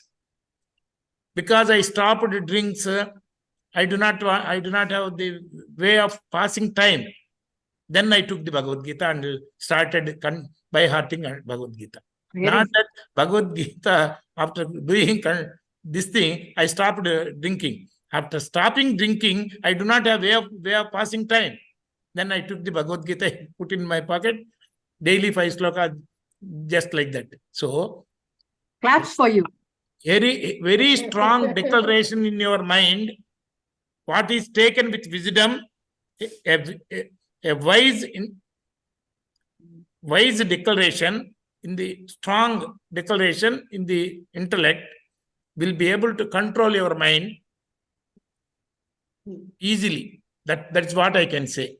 Already on the track, but these things, whichever you want, one by one, you can take. With wisdom you take. No, I want to become a big thief. I want to do a big robbery. So take a strong declaration. That is also strong declaration only. But that is an unwise declaration, leads to destruction. Say, I will tell you, sir, in Telugu, you can repeat in వివేకముతో తీసుకున్న దృఢమైన నిశ్చయముతో కూడిన బుద్ధి వినాయకుడు. Not external Vinayaka. వివేకముతో తీసుకున్న దృఢమైన నిశ్చయముతో ఉన్న బుద్ధి వినాయకుడు. The intellect which is having strong declaration taken based on wisdom is Vinayaka, Ganapati. Okay, make your intellect, establish the Vinayaka in your intellect, and you will be able to overcome with anyhow guidance coming from such a wise thing. So much company. Namaste. So much claps for you. Namaste. Thank you, sir. Thank you. Thank you, sir. So big claps for you, sir. So Claps for you. Thank you, sir. big claps and so thank you very much, sir. Dhanyavad. So tumba very deep gratitude and heartfelt gratitude to you, since such a high form of wisdom has put into the simplest form and given to all of us today. You enlightened us with the message of Bhagavad Gita. It's not easy to read so many chapters, so many slokas, 700 slokas and 18 chapters. So, but the essence of it you have put into in a simplest form where we can really now, when you go through Bhagavad Gita now with this understanding, you can easily You can understand better with this understanding. You can digest it now. Sometimes the explanation given by under the slokas by some people may not be very much relevant. Sometimes it may not give you proper understanding. Correct. To reinforce this understanding, what you have got already with your wisdom, that will help you as a satsang. But main wisdom is already there. So whoever wants to ask me any doubt or anything, anytime, you can telephone to me. Right. Anytime I will be available. Okay? Yes. Sir, I have this Bhagavad Gita with Hindi explanation also. Yes. My God, I can actually best is for me is Telugu. The second alternative you are seeing with difficulty, I am able to communicate in English. But Hindi means our Rangaswamiji, someone has to come to rescue. Because we can together learn, madam. Because when one person is anyhow, more people sharing this information is important. If suppose if I or someone else is speaking in one language, the other person can translate, it becomes a double reinforcement, because these points have to be repeated more than once anyhow. So if a perfect translator is there, we can become a real satsang with Right, different languages at a time also. Okay, Right, madam. sir. Thank you. Right, sir. Thank you very much, sir. Thank you very much once again. So, on behalf of all the masters and Mahavatar Foundation, so we again express our sincere, heartful thanks and gratitude towards this the great wisdom sharing to all of us, sir, Thank you. Thank you so much. on this day. Thank you very much, sir. Namaste. Thank you. Dhanyavad. All of you are free to contact me anytime. Sure, sir. Thank you, Thank sir. you. More than one missed call, I can call back also. Right. Yeah. Yeah. So I'll share your number, sir. The group I'll Okay. share. Okay. In WhatsApp group. Thank you very much, sir. Thank you. So, my dear masters, my dear friends, my dear gods. So today, after having this Thank you so great much, sir. wisdom, the Bhagavad Gita, the wisdom, whatever the sir has said to all of us, we have gone through it and we are really enlightened with the essence of Bhagavad Gita. We can understand now very well. If you go to the Bhagavad Gita, everybody, we can easily understand it, friends. So now, so after this, so probably we can have some 5 minutes meditation, then come back to the subject and then we'll be closing the session. Okay. So let's all sit in meditation for 5 minutes, five to not much because lack of time. Okay. So all of us, please sit in the meditation. Let's sit in the meditation. Do silent meditation. So no music, just silent meditation. So clasp your fingers like this, fingers into fingers, cross the legs, the down. Okay. Sit straight, comfortably on the chair, on the sofa, on the on the floor, wherever. Sit comfortably. Sthira Sukha Asana. Keep it. Then close your eyes. Finally, close your eyes, please. All of us, please close eyes. Until I say okay, do not open the eyes. Keep observing your breath. Keep observing your breath. Meditation means observation of breath. Observation of natural breath. Whatever naturally happening, going in, coming out. That's called Anapanasati. Ana means in breath, apana means out breath, sati means be with them. So that is the type of, that is the method of meditation. What we do, what we practice every day. Keep observing your breath, my dear friends. Few minutes, we are going to be with our own breath, natural breath, my dear friends. So this is called Anapanasati meditation. Every one of us go into the depth of our own mind, our own consciousness now. Go beyond your mind, go beyond your thoughts. Just leave the thoughts. If any thought comes now, do not entertain the thought. Do not entertain any thought. Just leave them. Again, come to the breath. Leave them and come to the breath. So this is a process you need to continue, my dear friends. Try to be only with the breath. There is no need to focus anything on thoughts or your profession or your family. Forget everything now. For 5 minutes, forget everything. Just be with a plain, simple, tranquil, generic breath.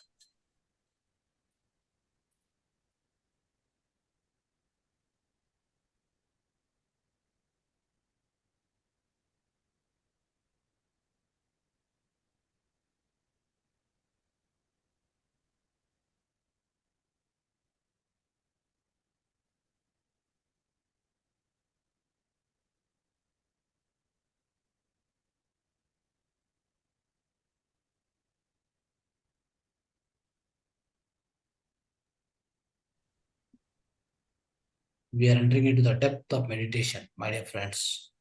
Go into the deeper and deeper. So no more thoughts, just traveling inside, going inside, deeper and deeper.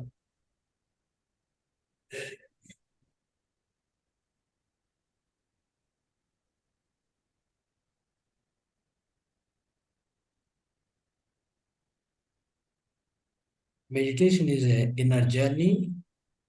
Meditation is a journey by single, by lone journey.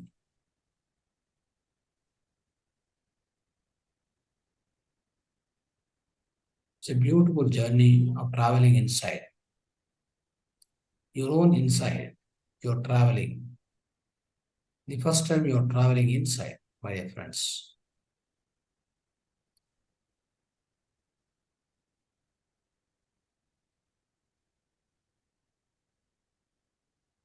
Do not chant any mantra, no japa, no God form, no visualizations. Just observe the breath, just observation of your breath. Become a witness for your breath.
Last 3 minutes, be with your breath, be with your natural breath, not think anything, just be with your own breath.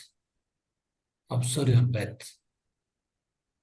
No more thoughts whatsoever.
Last 2 minutes, friends, last 2 minutes, final 2 minutes of meditation.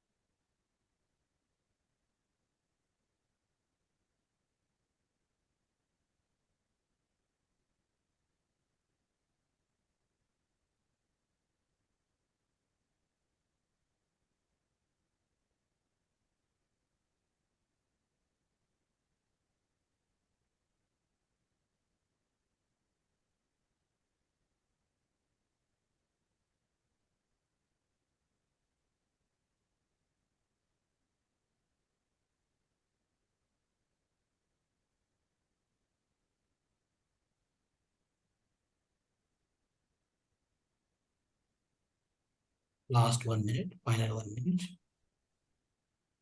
Be with your natural breath.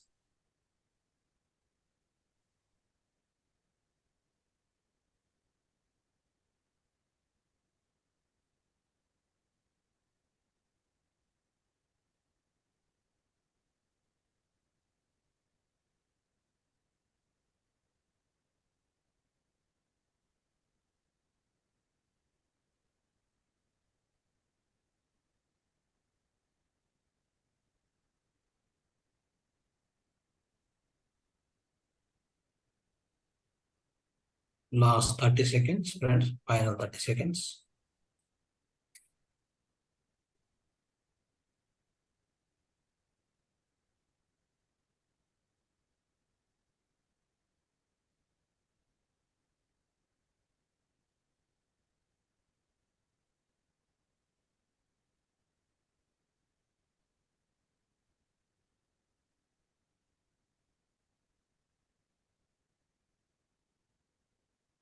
Last 10 seconds. Final 10 seconds. 10, 9, 8, 7, 6, 5, 4, 3, 2, 1, 0. Just place your both hands on your eyes for 5 more seconds. Slowly open your eyes and take your hands. 5, 4, 3, 2, 1, 0.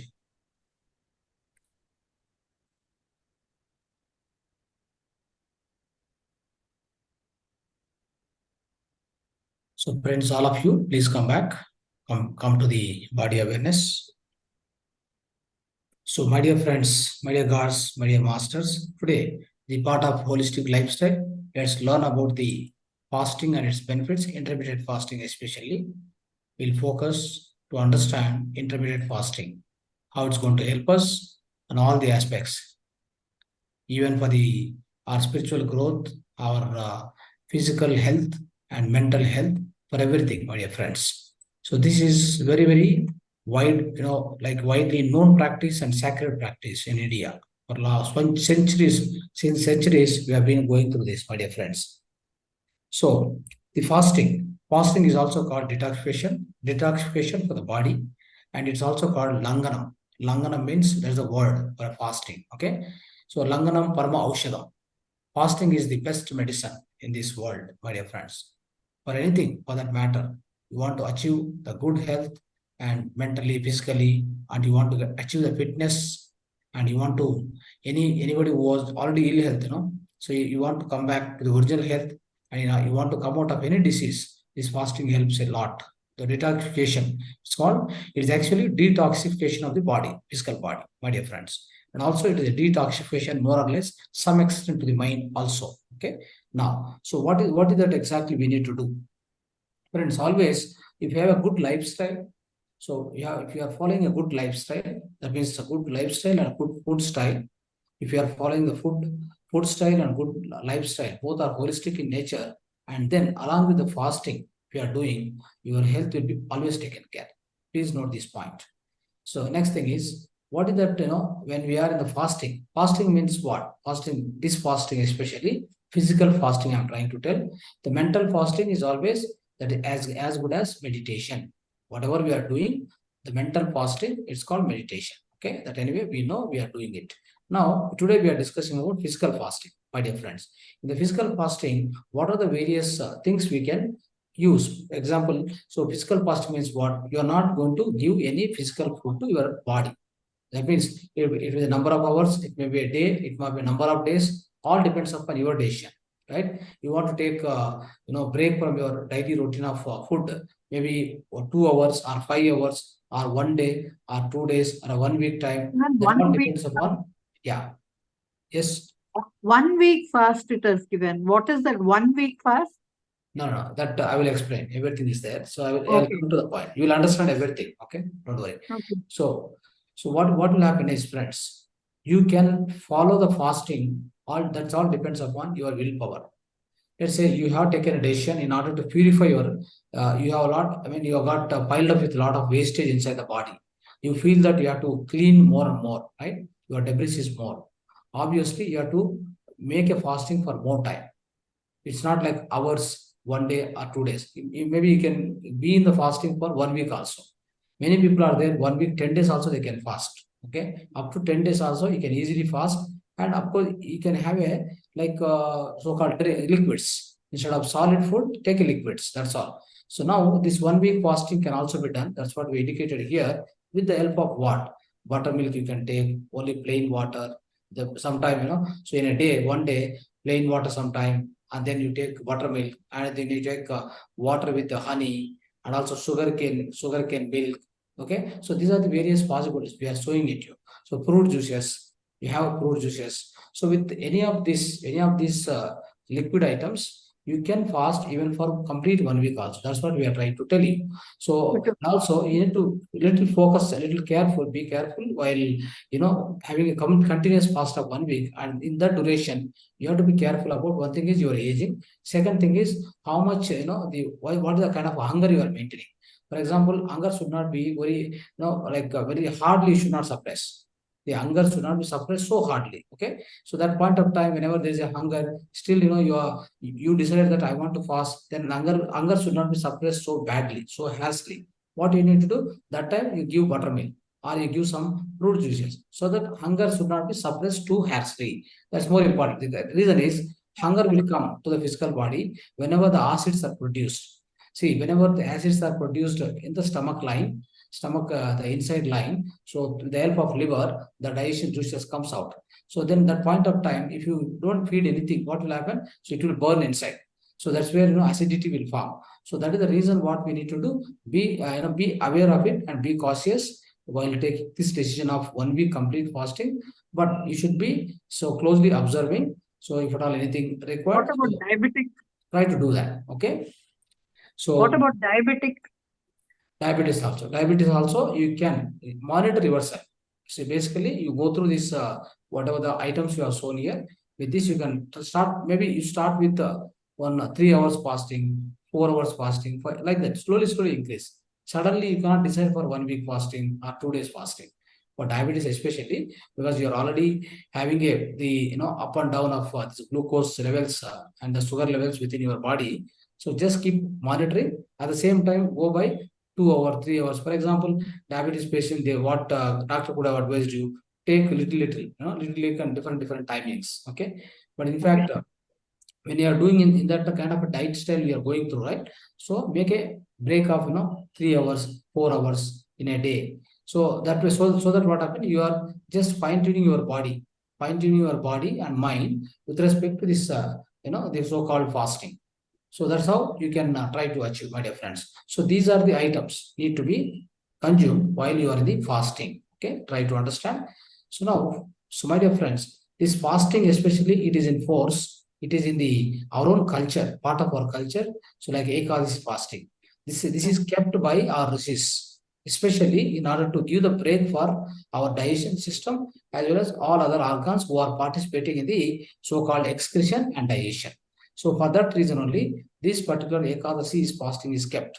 Okay, in that day particularly what happened, everybody will in the fasting, then this especially the rest given to the digestive system and the purification or cleansing, the proper cleansing will be done by your own your own excretion system, basically large intestine, all this will be get cleansed up, because you're not feeding again extra food, you're not feeding, right?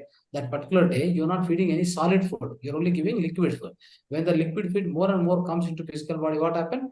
The digestion system working will be lesser, because it's only liquid, so it doesn't need much amount of time to spend for digestion. In the same time, these liquids will be useful for flushing out all the unnecessary wastage which is already piled up in the so-called colon and the rectum and this large intestine, everything, right? So you can just flush out all those things on that particular day. So that is why cleansing and digestion, both systems will be helped by this Ekadasi fasting, my dear friends.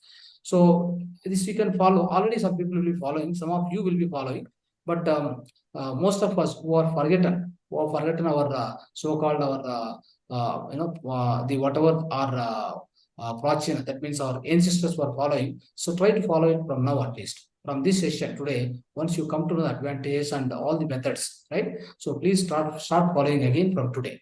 So who is healthy or non-healthy also, non-healthy people, keep observing your values, BP and sugar, all these things, track the values and continue, no problem. Okay. Now, friends, so this fasting is the method, of course, method of purification which removes accumulated waste material from the wrong eating and wrong living. That's what I indicated in the beginning. So with that, so a lot of wastage comes into, so that has to be cleaned now and then. Otherwise, what will happen? It pile up means it's going to cause a lot of unnecessary diseases. More amount of disease will come. So even fasting, even one day in 10 to 15 days is of course, very good beneficial for the digestive organs. And also the kind of a detoxification, it will accelerate the detoxification process also inside the physical body if you are just in the fasting. So friends, with the intermittent fasting, especially the intermittent fasting is also very much useful. So far, so far what we have done, we have tried to understand fasting in a one day completely, or up to 1 week, all that. Now I'm trying to explain you the intermittent fasting. What exactly the intermittent fasting? Intermittent fasting means basically you are fasting intermittently. That means you are giving the intervals, some intervals. You select in a particular day. For example, you are taking a morning, lunch. Sorry, morning you are taking a breakfast kind of thing. Whatever you have consumed, millets or something, right? After that, you are given a complete window of 4 hours, 5 hours in the beginning. For example, 4 to 5 hours, you are not going to touch any food, not even water. If in case maybe it's only 4 5 hours, right? Nothing will happen. But so what will happen? The purification will be so high. So if that 5 hours time, you are 5 to 6 hours, for example, in 6 hours continuously, no water, even it may be like air fasting also. It can be air fasting. That means no water, no solid food, no liquid, no solid. Both will not be there. No input goes inside at all. So then what your body does, your body does try to use all the stored fats, whatever the stored fats and all, it will try to melt into the energy, and then it consumes. That means it will try to use for itself, for its own use, because you are not supplying extra glucose energy from the outside. So that at this point of time, what body does, whatever the stored fats, it will convert into glucose, that is into energy. Then that energy will be utilized by all the parts of the body, all the organs of the body. That's how it happens actually. Whenever you don't feed any food or any liquid also.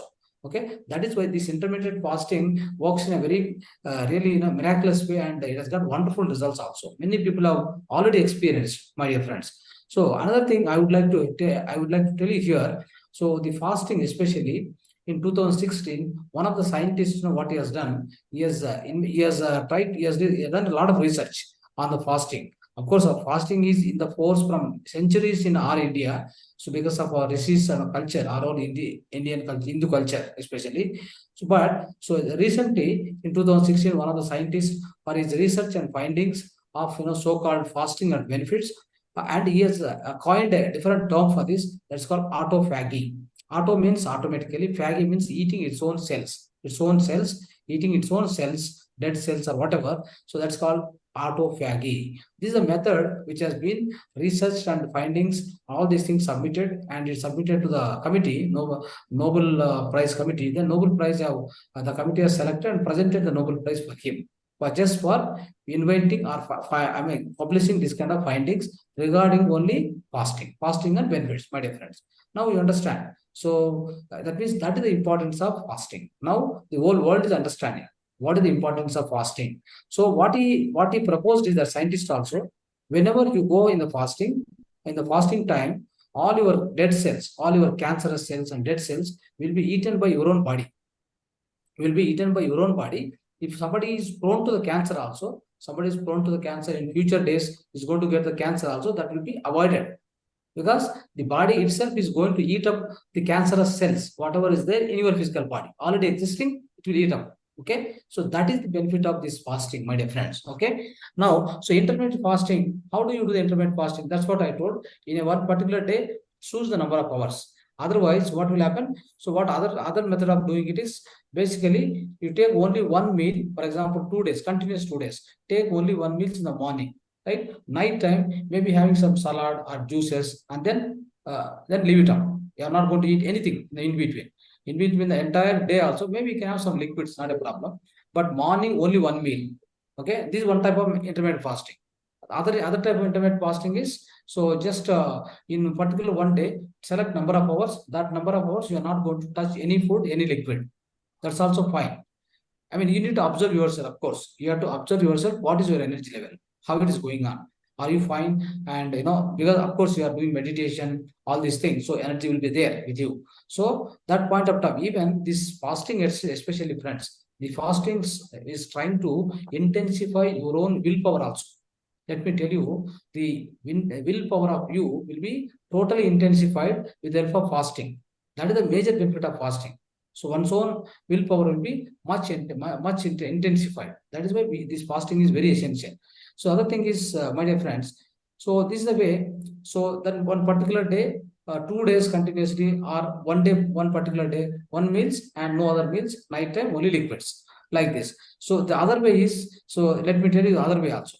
See, one more way what you can follow is before one day, sometimes today night, you are stopping your food. Let's say the breakfast is at 9 o'clock. So in between, nothing, in between only 4 o'clock or 4 or 5 o'clock, maybe seasonal fruits or, kind of a salad or like something you can take, isn't it? So then coming to the holistic lifestyle, part of holistic life, already I presented this, the way, which way you can go through your, if it is a dinacharya for a unhealthy people, the healthy people, how you have to eat, everything I have explained already. But so in a complete day, evening, again, 7 o'clock, you finish your dinner. What could be your dinner? Dinner should be like a small, a ragi mudde, otherwise, one bajra roti, along with some sabji, maybe at 7 o'clock, let's say 7 o'clock. When you have taken this kind of food, or somebody will be going with only the fruit salad, otherwise only vegetables, just raw vegetables or something, that's also fine, it goes. Okay, all the juices, only juices, that's also okay.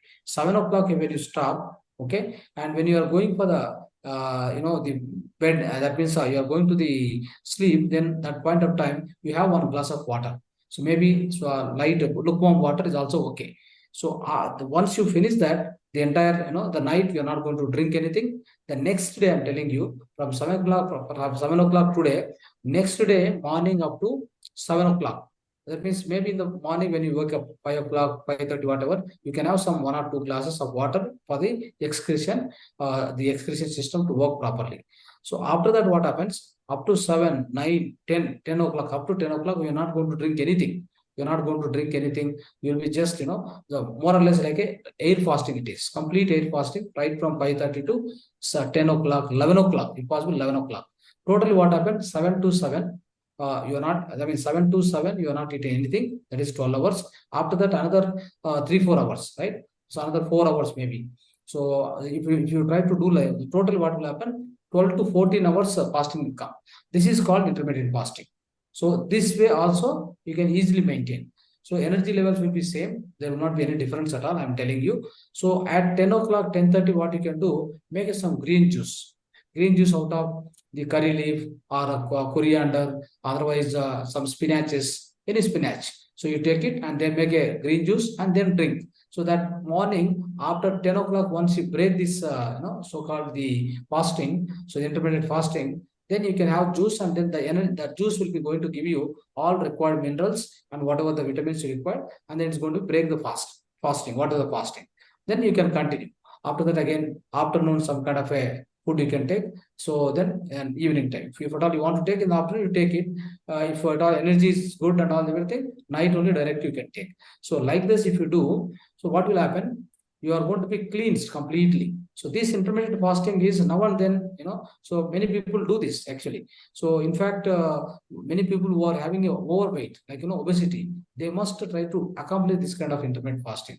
It's going to help a lot, my dear friends. So this weight loss, especially type 2 diabetes, cancer, all this, whatever the diseases you name, all the diseases will go very fast. It will go away. In fact, the reason is, see, friends, whenever you see that, I explained already, we think that when we eat, we'll be more, having a higher amount of energy or strength. That is wrong. It's a misconception.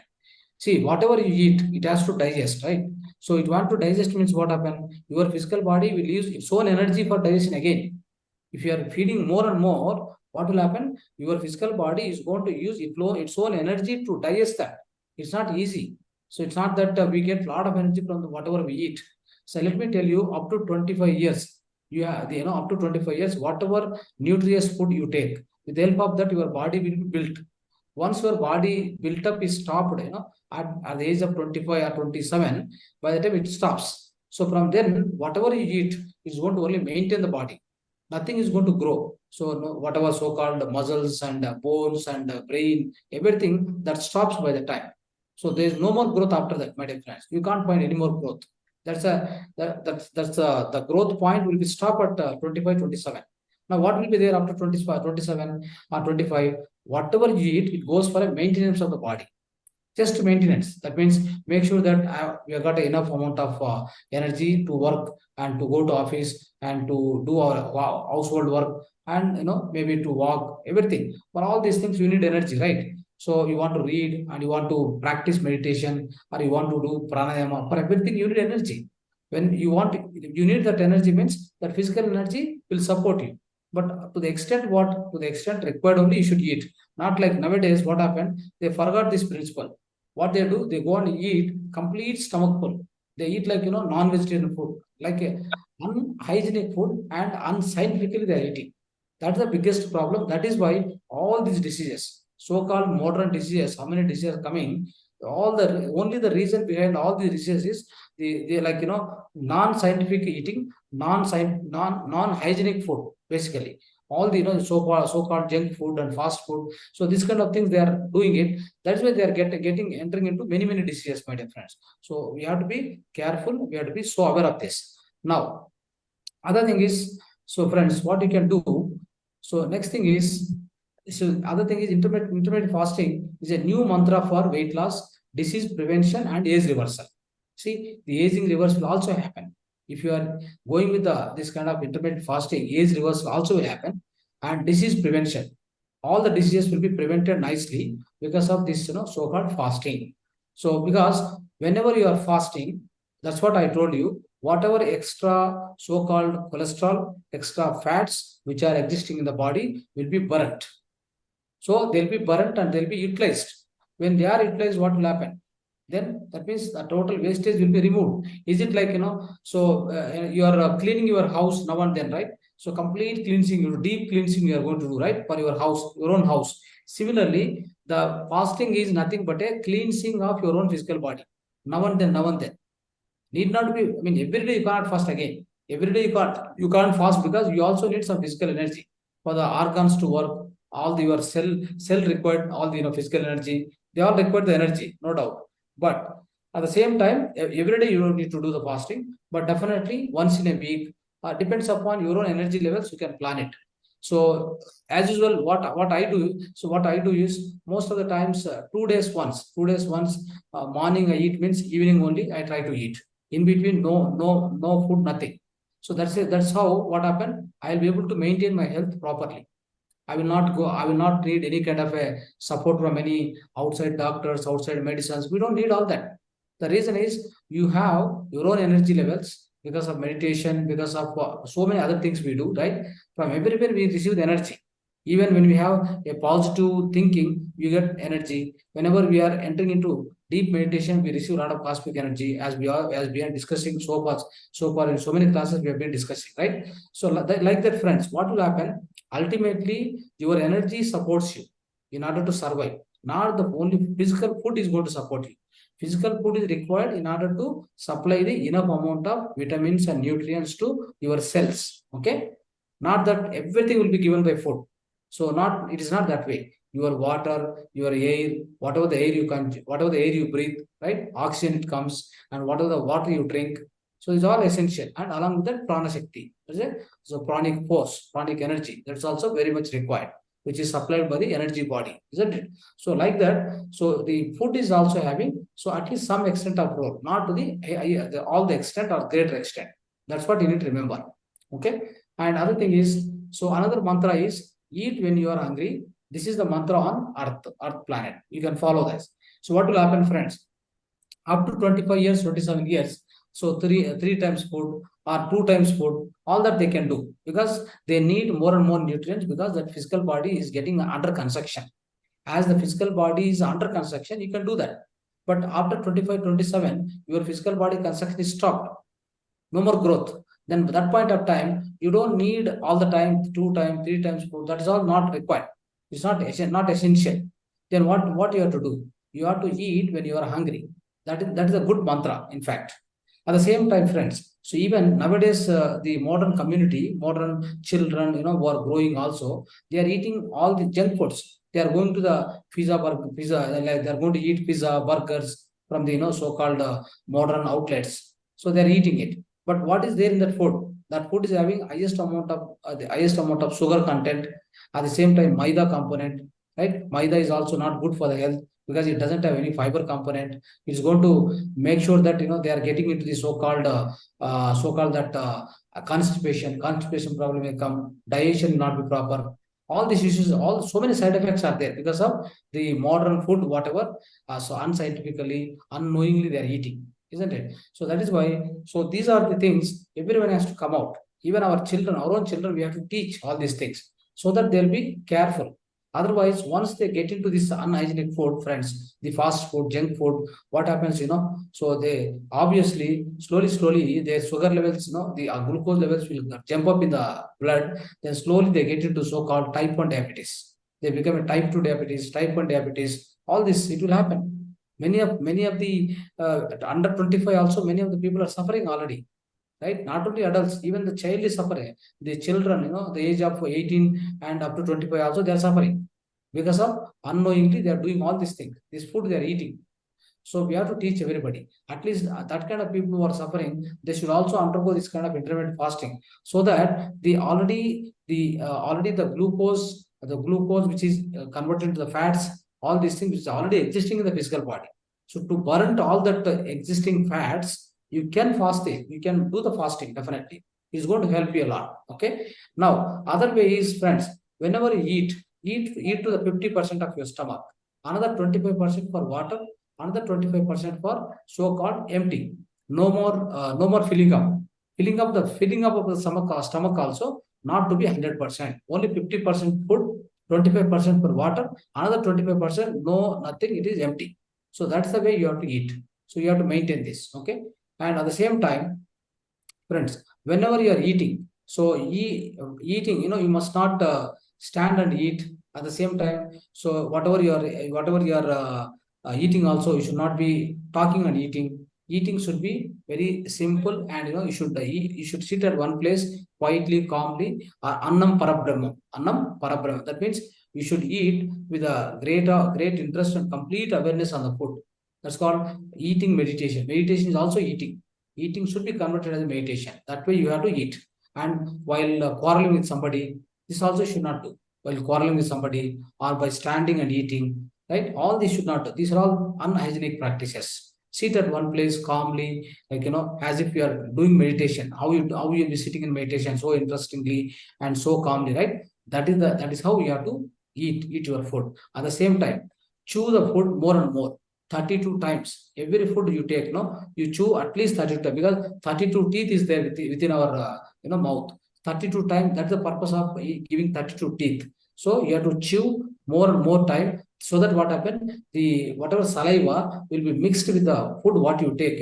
It goes inside, means so it has got sufficient amount of enzymes and all these things to digest. So the digestion will be greater if you eat food by chewing more and more times. Every food what you take 32 times, you are supposed to chew. At least if not 20 times. You have to chew it and then swallow it. Okay. So this is how you practice, friends. So you will be able to come out of all the weight loss, the weight reduction, coming out of type 2 diabetes, coming out of heart disease, cancer.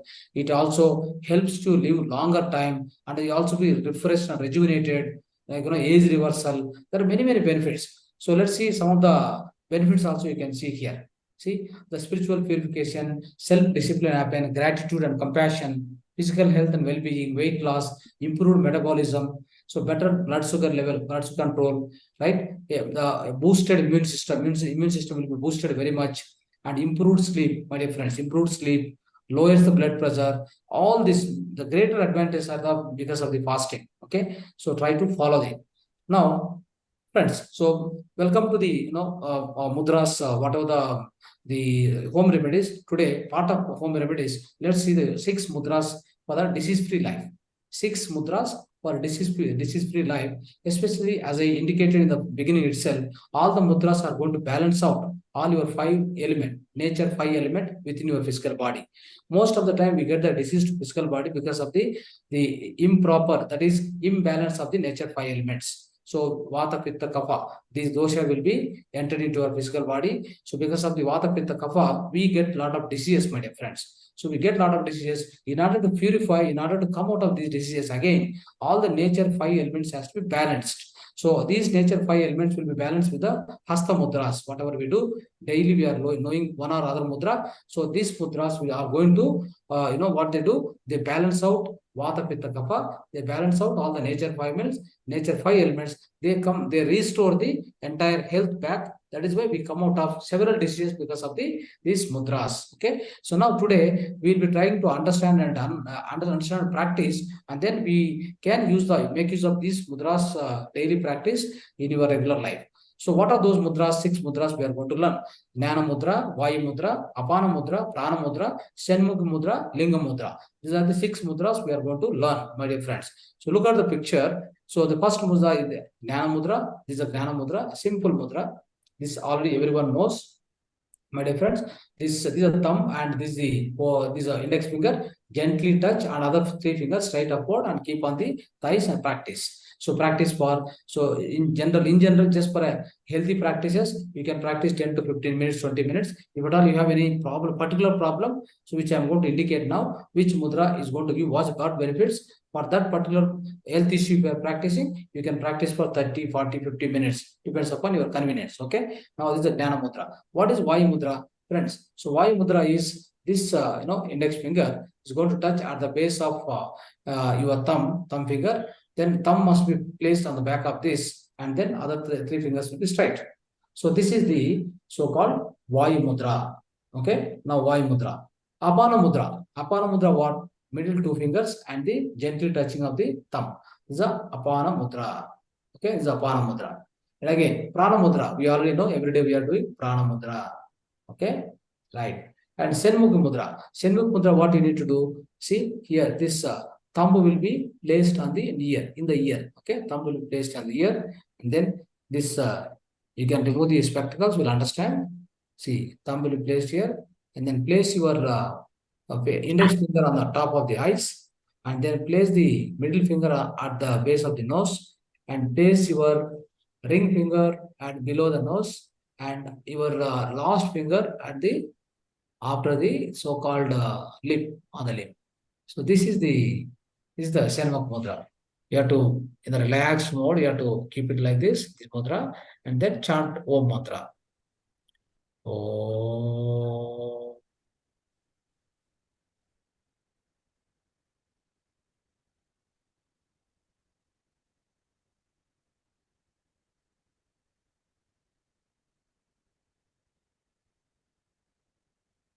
Like this. Okay. So this is the way you are going to chant the mudra. So you are going to chant this 4 times, 5 times, up to maybe so 6, 7 times also you can chant this Om mantra. Om mantra you can chant with this mudra. Okay, this especially Shanmukha mudra. Now Linga mudra. Linga mudra we already know. See here, whenever you do this, fingers into all the fingers, then your left thumb is there. The right thumb will be around that, and only left thumb is on the up. Okay. Now the left thumb is standing up.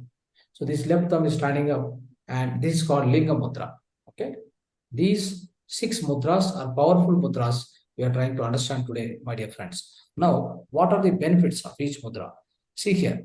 So Jnana mudra is going to, Jnana mudra you perform, so this is going to increase your brain power, memory power, and it's going to be bringing a lot of peace of mind. Whenever many people, they put this mudra and start practicing meditation, pranayama. Whenever you do pranayama, also keep this mudra.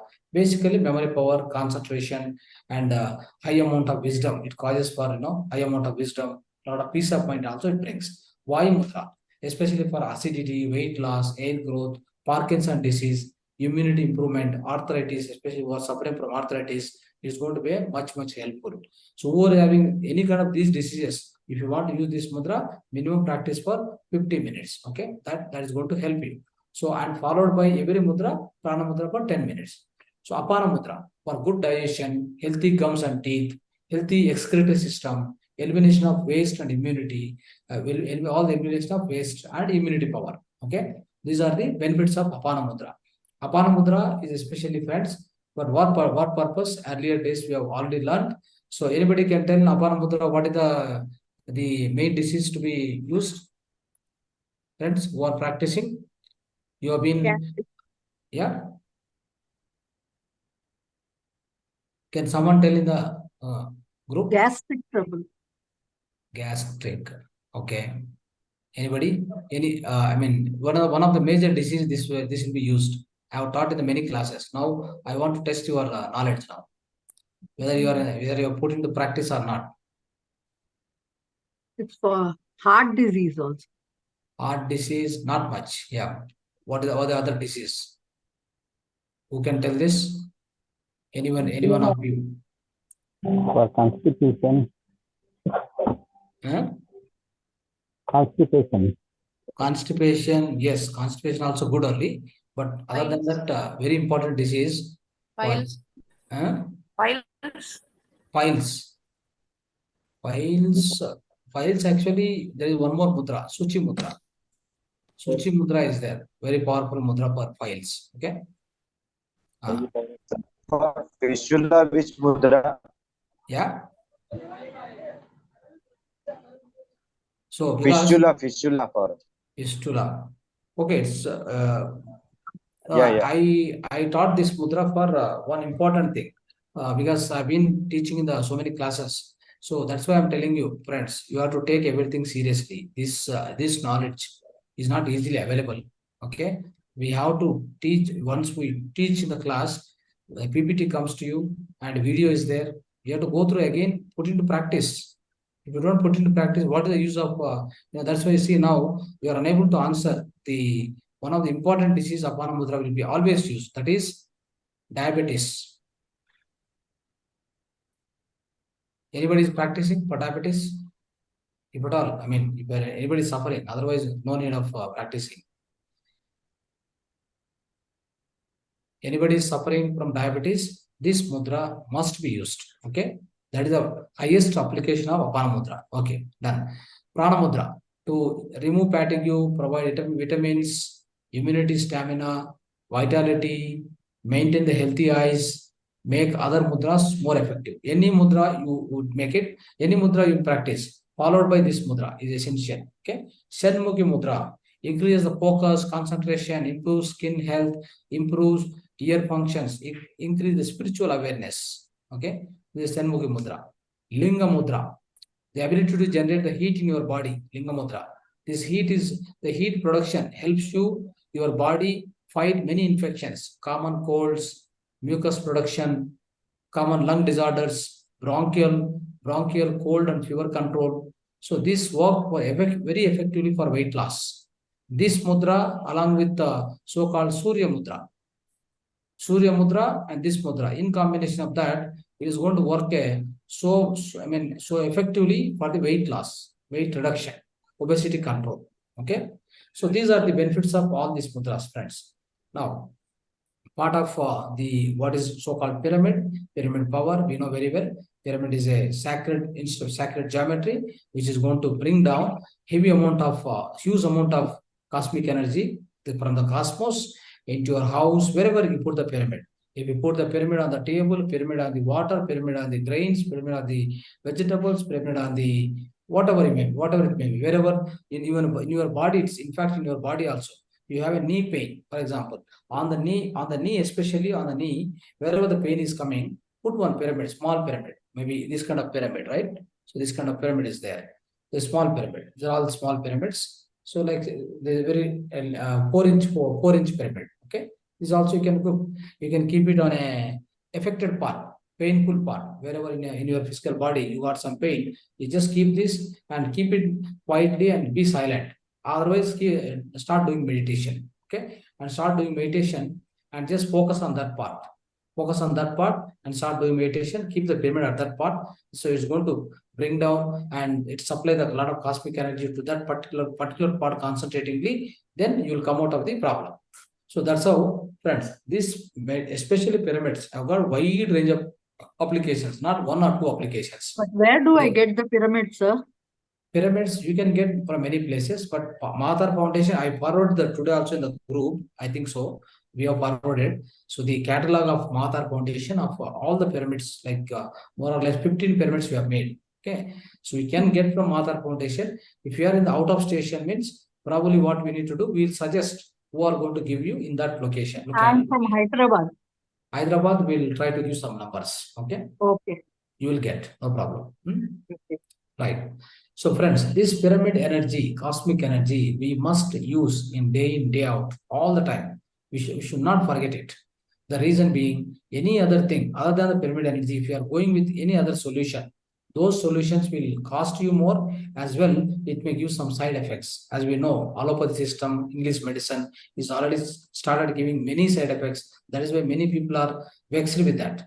But still, because they don't have alternatives, they try to go there. So that's how the purpose of this platform is to show you to educate you, basically to educate you, to give you all the right kind of wisdom to come out of any illnesses or ill health. Otherwise, the kind of mental health, physical health, whatever you wanted to achieve, you can achieve it through the so many several the holistic ways are there. Holistic path is there. Please follow that.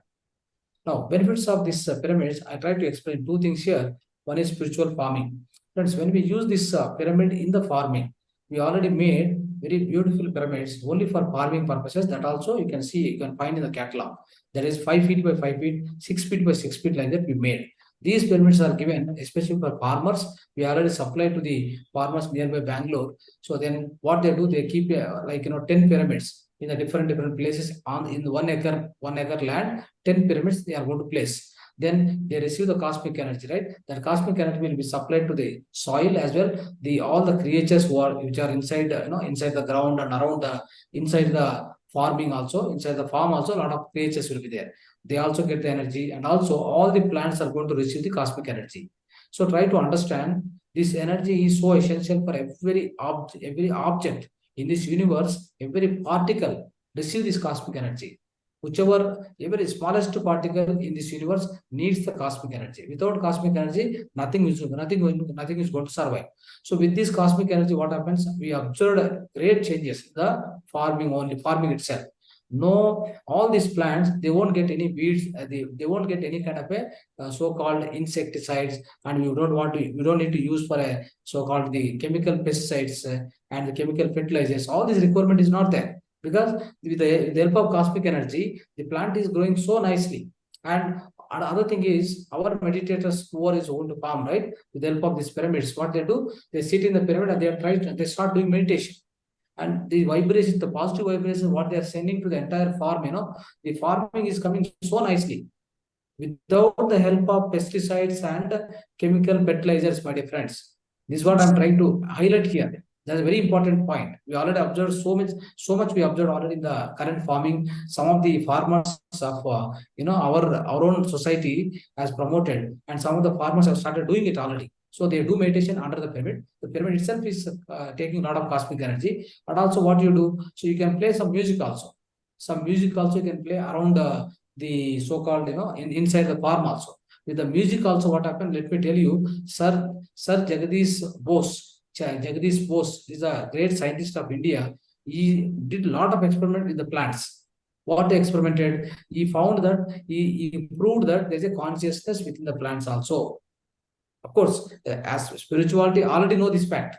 You don't need to know separately. But as a scientist, Indian scientist, basically, Jagadish Chandra Bose, so what he has done is, he tried to discover this thing, like, the plants also can communicate. Plants have got their own consciousness. So if you put a music, they try to respond. They try to communicate with whatever the communication you want to give them. So nearby plant, if you stand and if you send your the so-called the love and affection, the good vibrations, they will respond.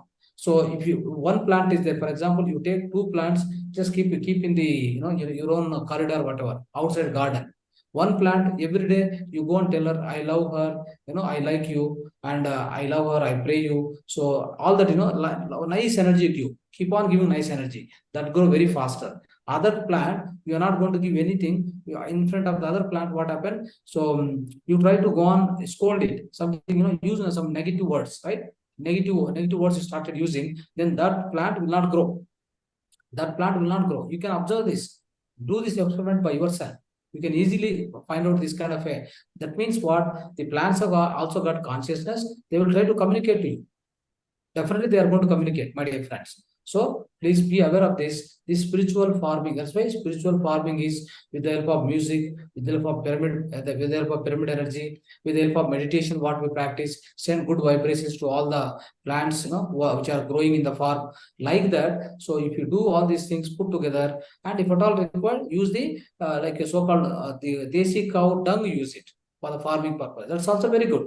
Desi cow dung. So just in the on the one fist of desi cow dung has got crores of the so-called microorganisms, crores of microorganisms. So that you can use it, no problem. At the same time, use so-called Agnihotra.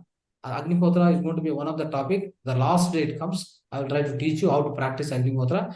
Agnihotra, you practice whatever the Agnihotra, whatever the ash comes, that ash also you can mix in the water and spray to all the plants inside the farm. Every day you do Agnihotra, so much ash will come. That ash, what you can do, that ash is very, very powerful, my dear friends. Very, very powerful. So you don't know the benefits. You will be knowing the benefits in the future class. I'm telling you, the pinch of that, Agnihotra ash, put into the water, 1 liter water. It will purify your water, whatever the water type of water you are drinking, it becomes alkaline water. So the moment you just put it, 1 pinch, that's all. So that is the power of our, ancient technology, ancient methods, my dear friends. So knowing all these things, we should implement. That's what I'm trying to say. Every day I'm trying to put more and more emphasis on the implementation. Just listening and forgetting is not the thing. You don't need to come to this class. If you are coming to this class, let me put it very straightforward and frankly, you have to take into implementation. Okay, you must take into implementation.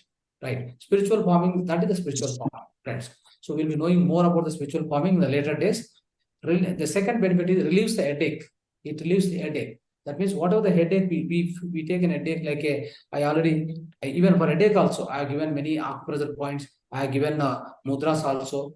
Mudras I have given. So all this you have to practice. Same way the pyramid. You sit in the pyramid and do meditation, or you receive the cosmic energy. So you can receive the cosmic energy when you sit in the pyramid and do meditation, or just go and lie down in the pyramid. If you have big pyramid, you can lie down on the pyramid. On the top of it, on the top of you, there's a pyramid. The energy is coming down. Then in that you are sleeping. So whatever the headache you have, it will go.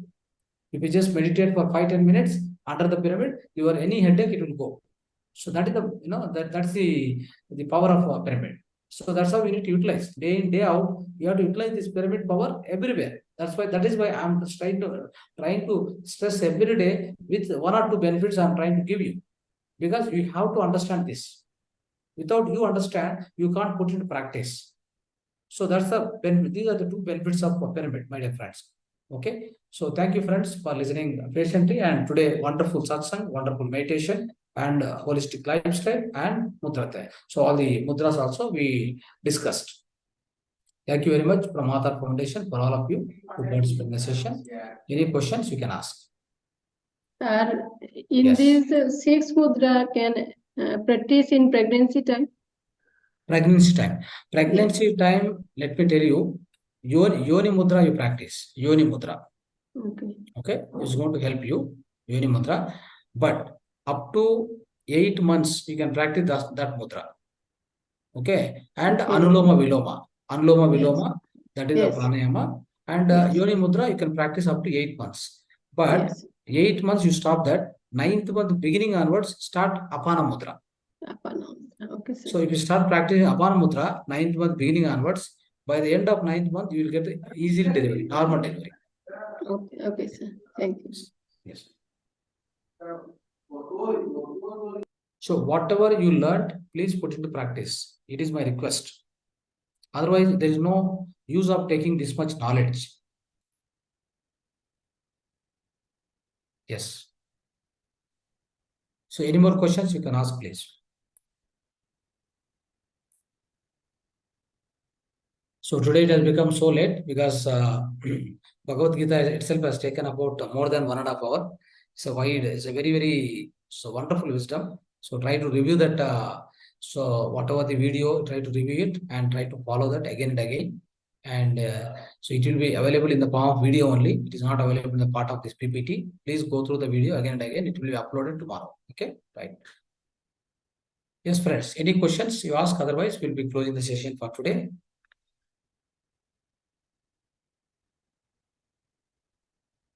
Sir मुद्रा कितने type की होती है? Yes, ma'am. कितने प्रकार की मुद्रा होती है? For what? मुद्रा कितनी होती है? मुद्रा किसका किसका हुआ है? क्या क्या क्या पर्पस? 30 मुद्रा रहती है, 40 मुद्रा, 55, ऐसा मतलब कितनी टाइप्स? ओ मुद्रा 256 मुद्रा से है. 256. ओके. 256 मुद्रा से है.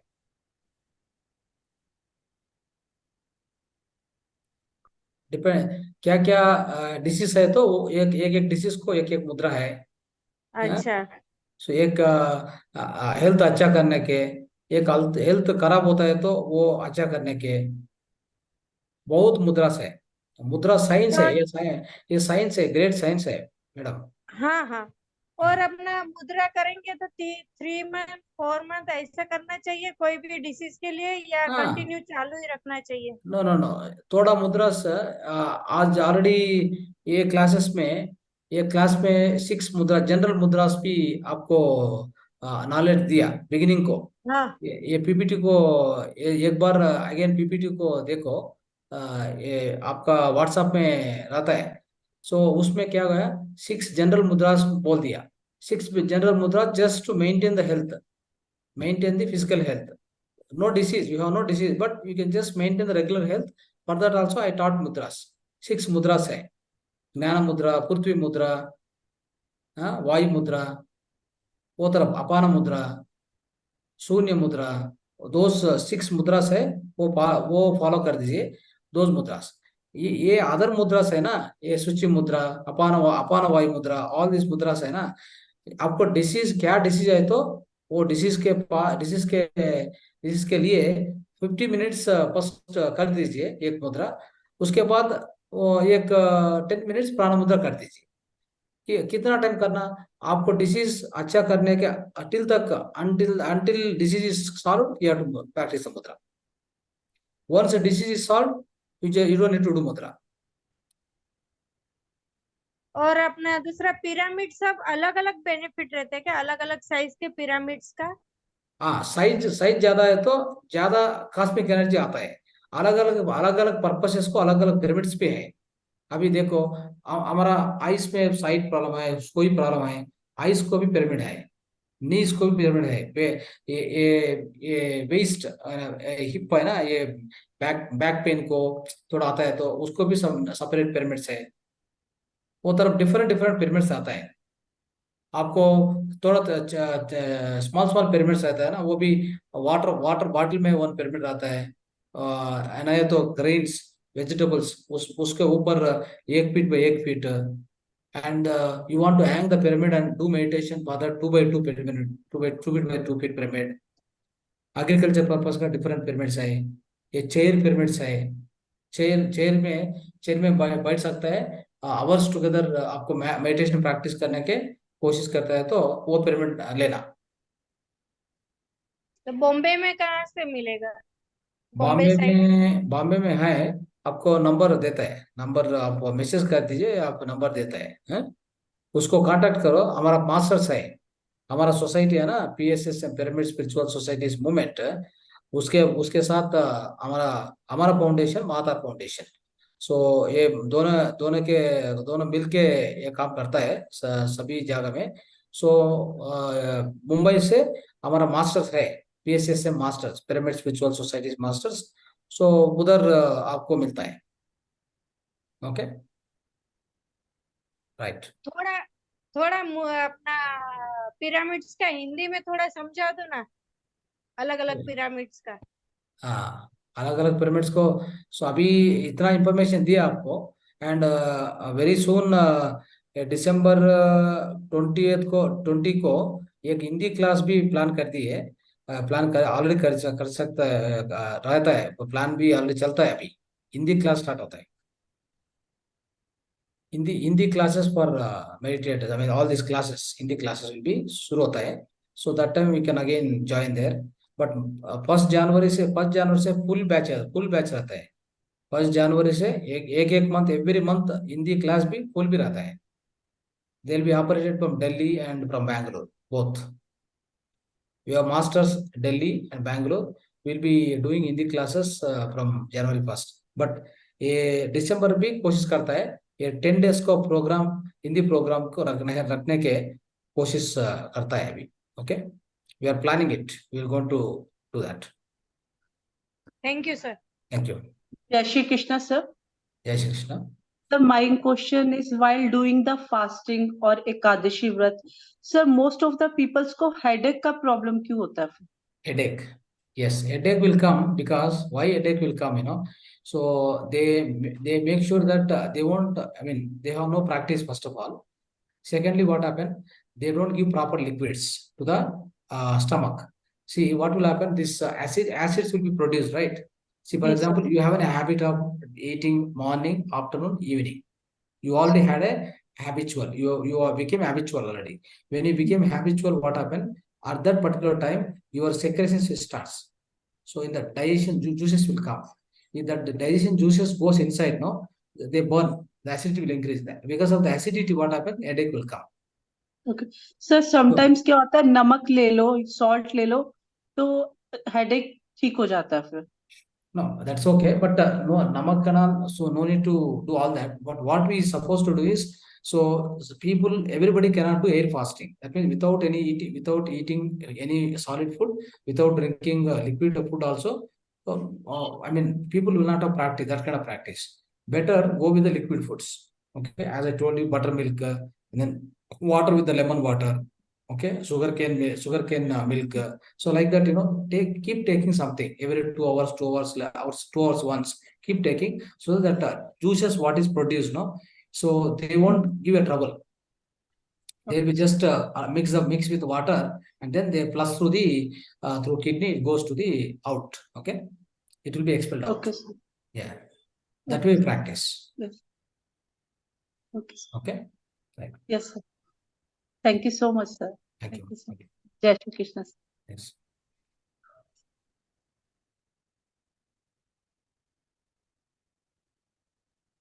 Right. Okay, friends. So thank you very much. Thanks for all of you for joining this wonderful session. Thanks for giving the opportunity for Mahavatar Foundation. Thanks to my Grand Master, Mahavatar Babaji. Thanks to my beloved Master, Brahmarshi Patriji. So namaste to all of you. Dhanyawad.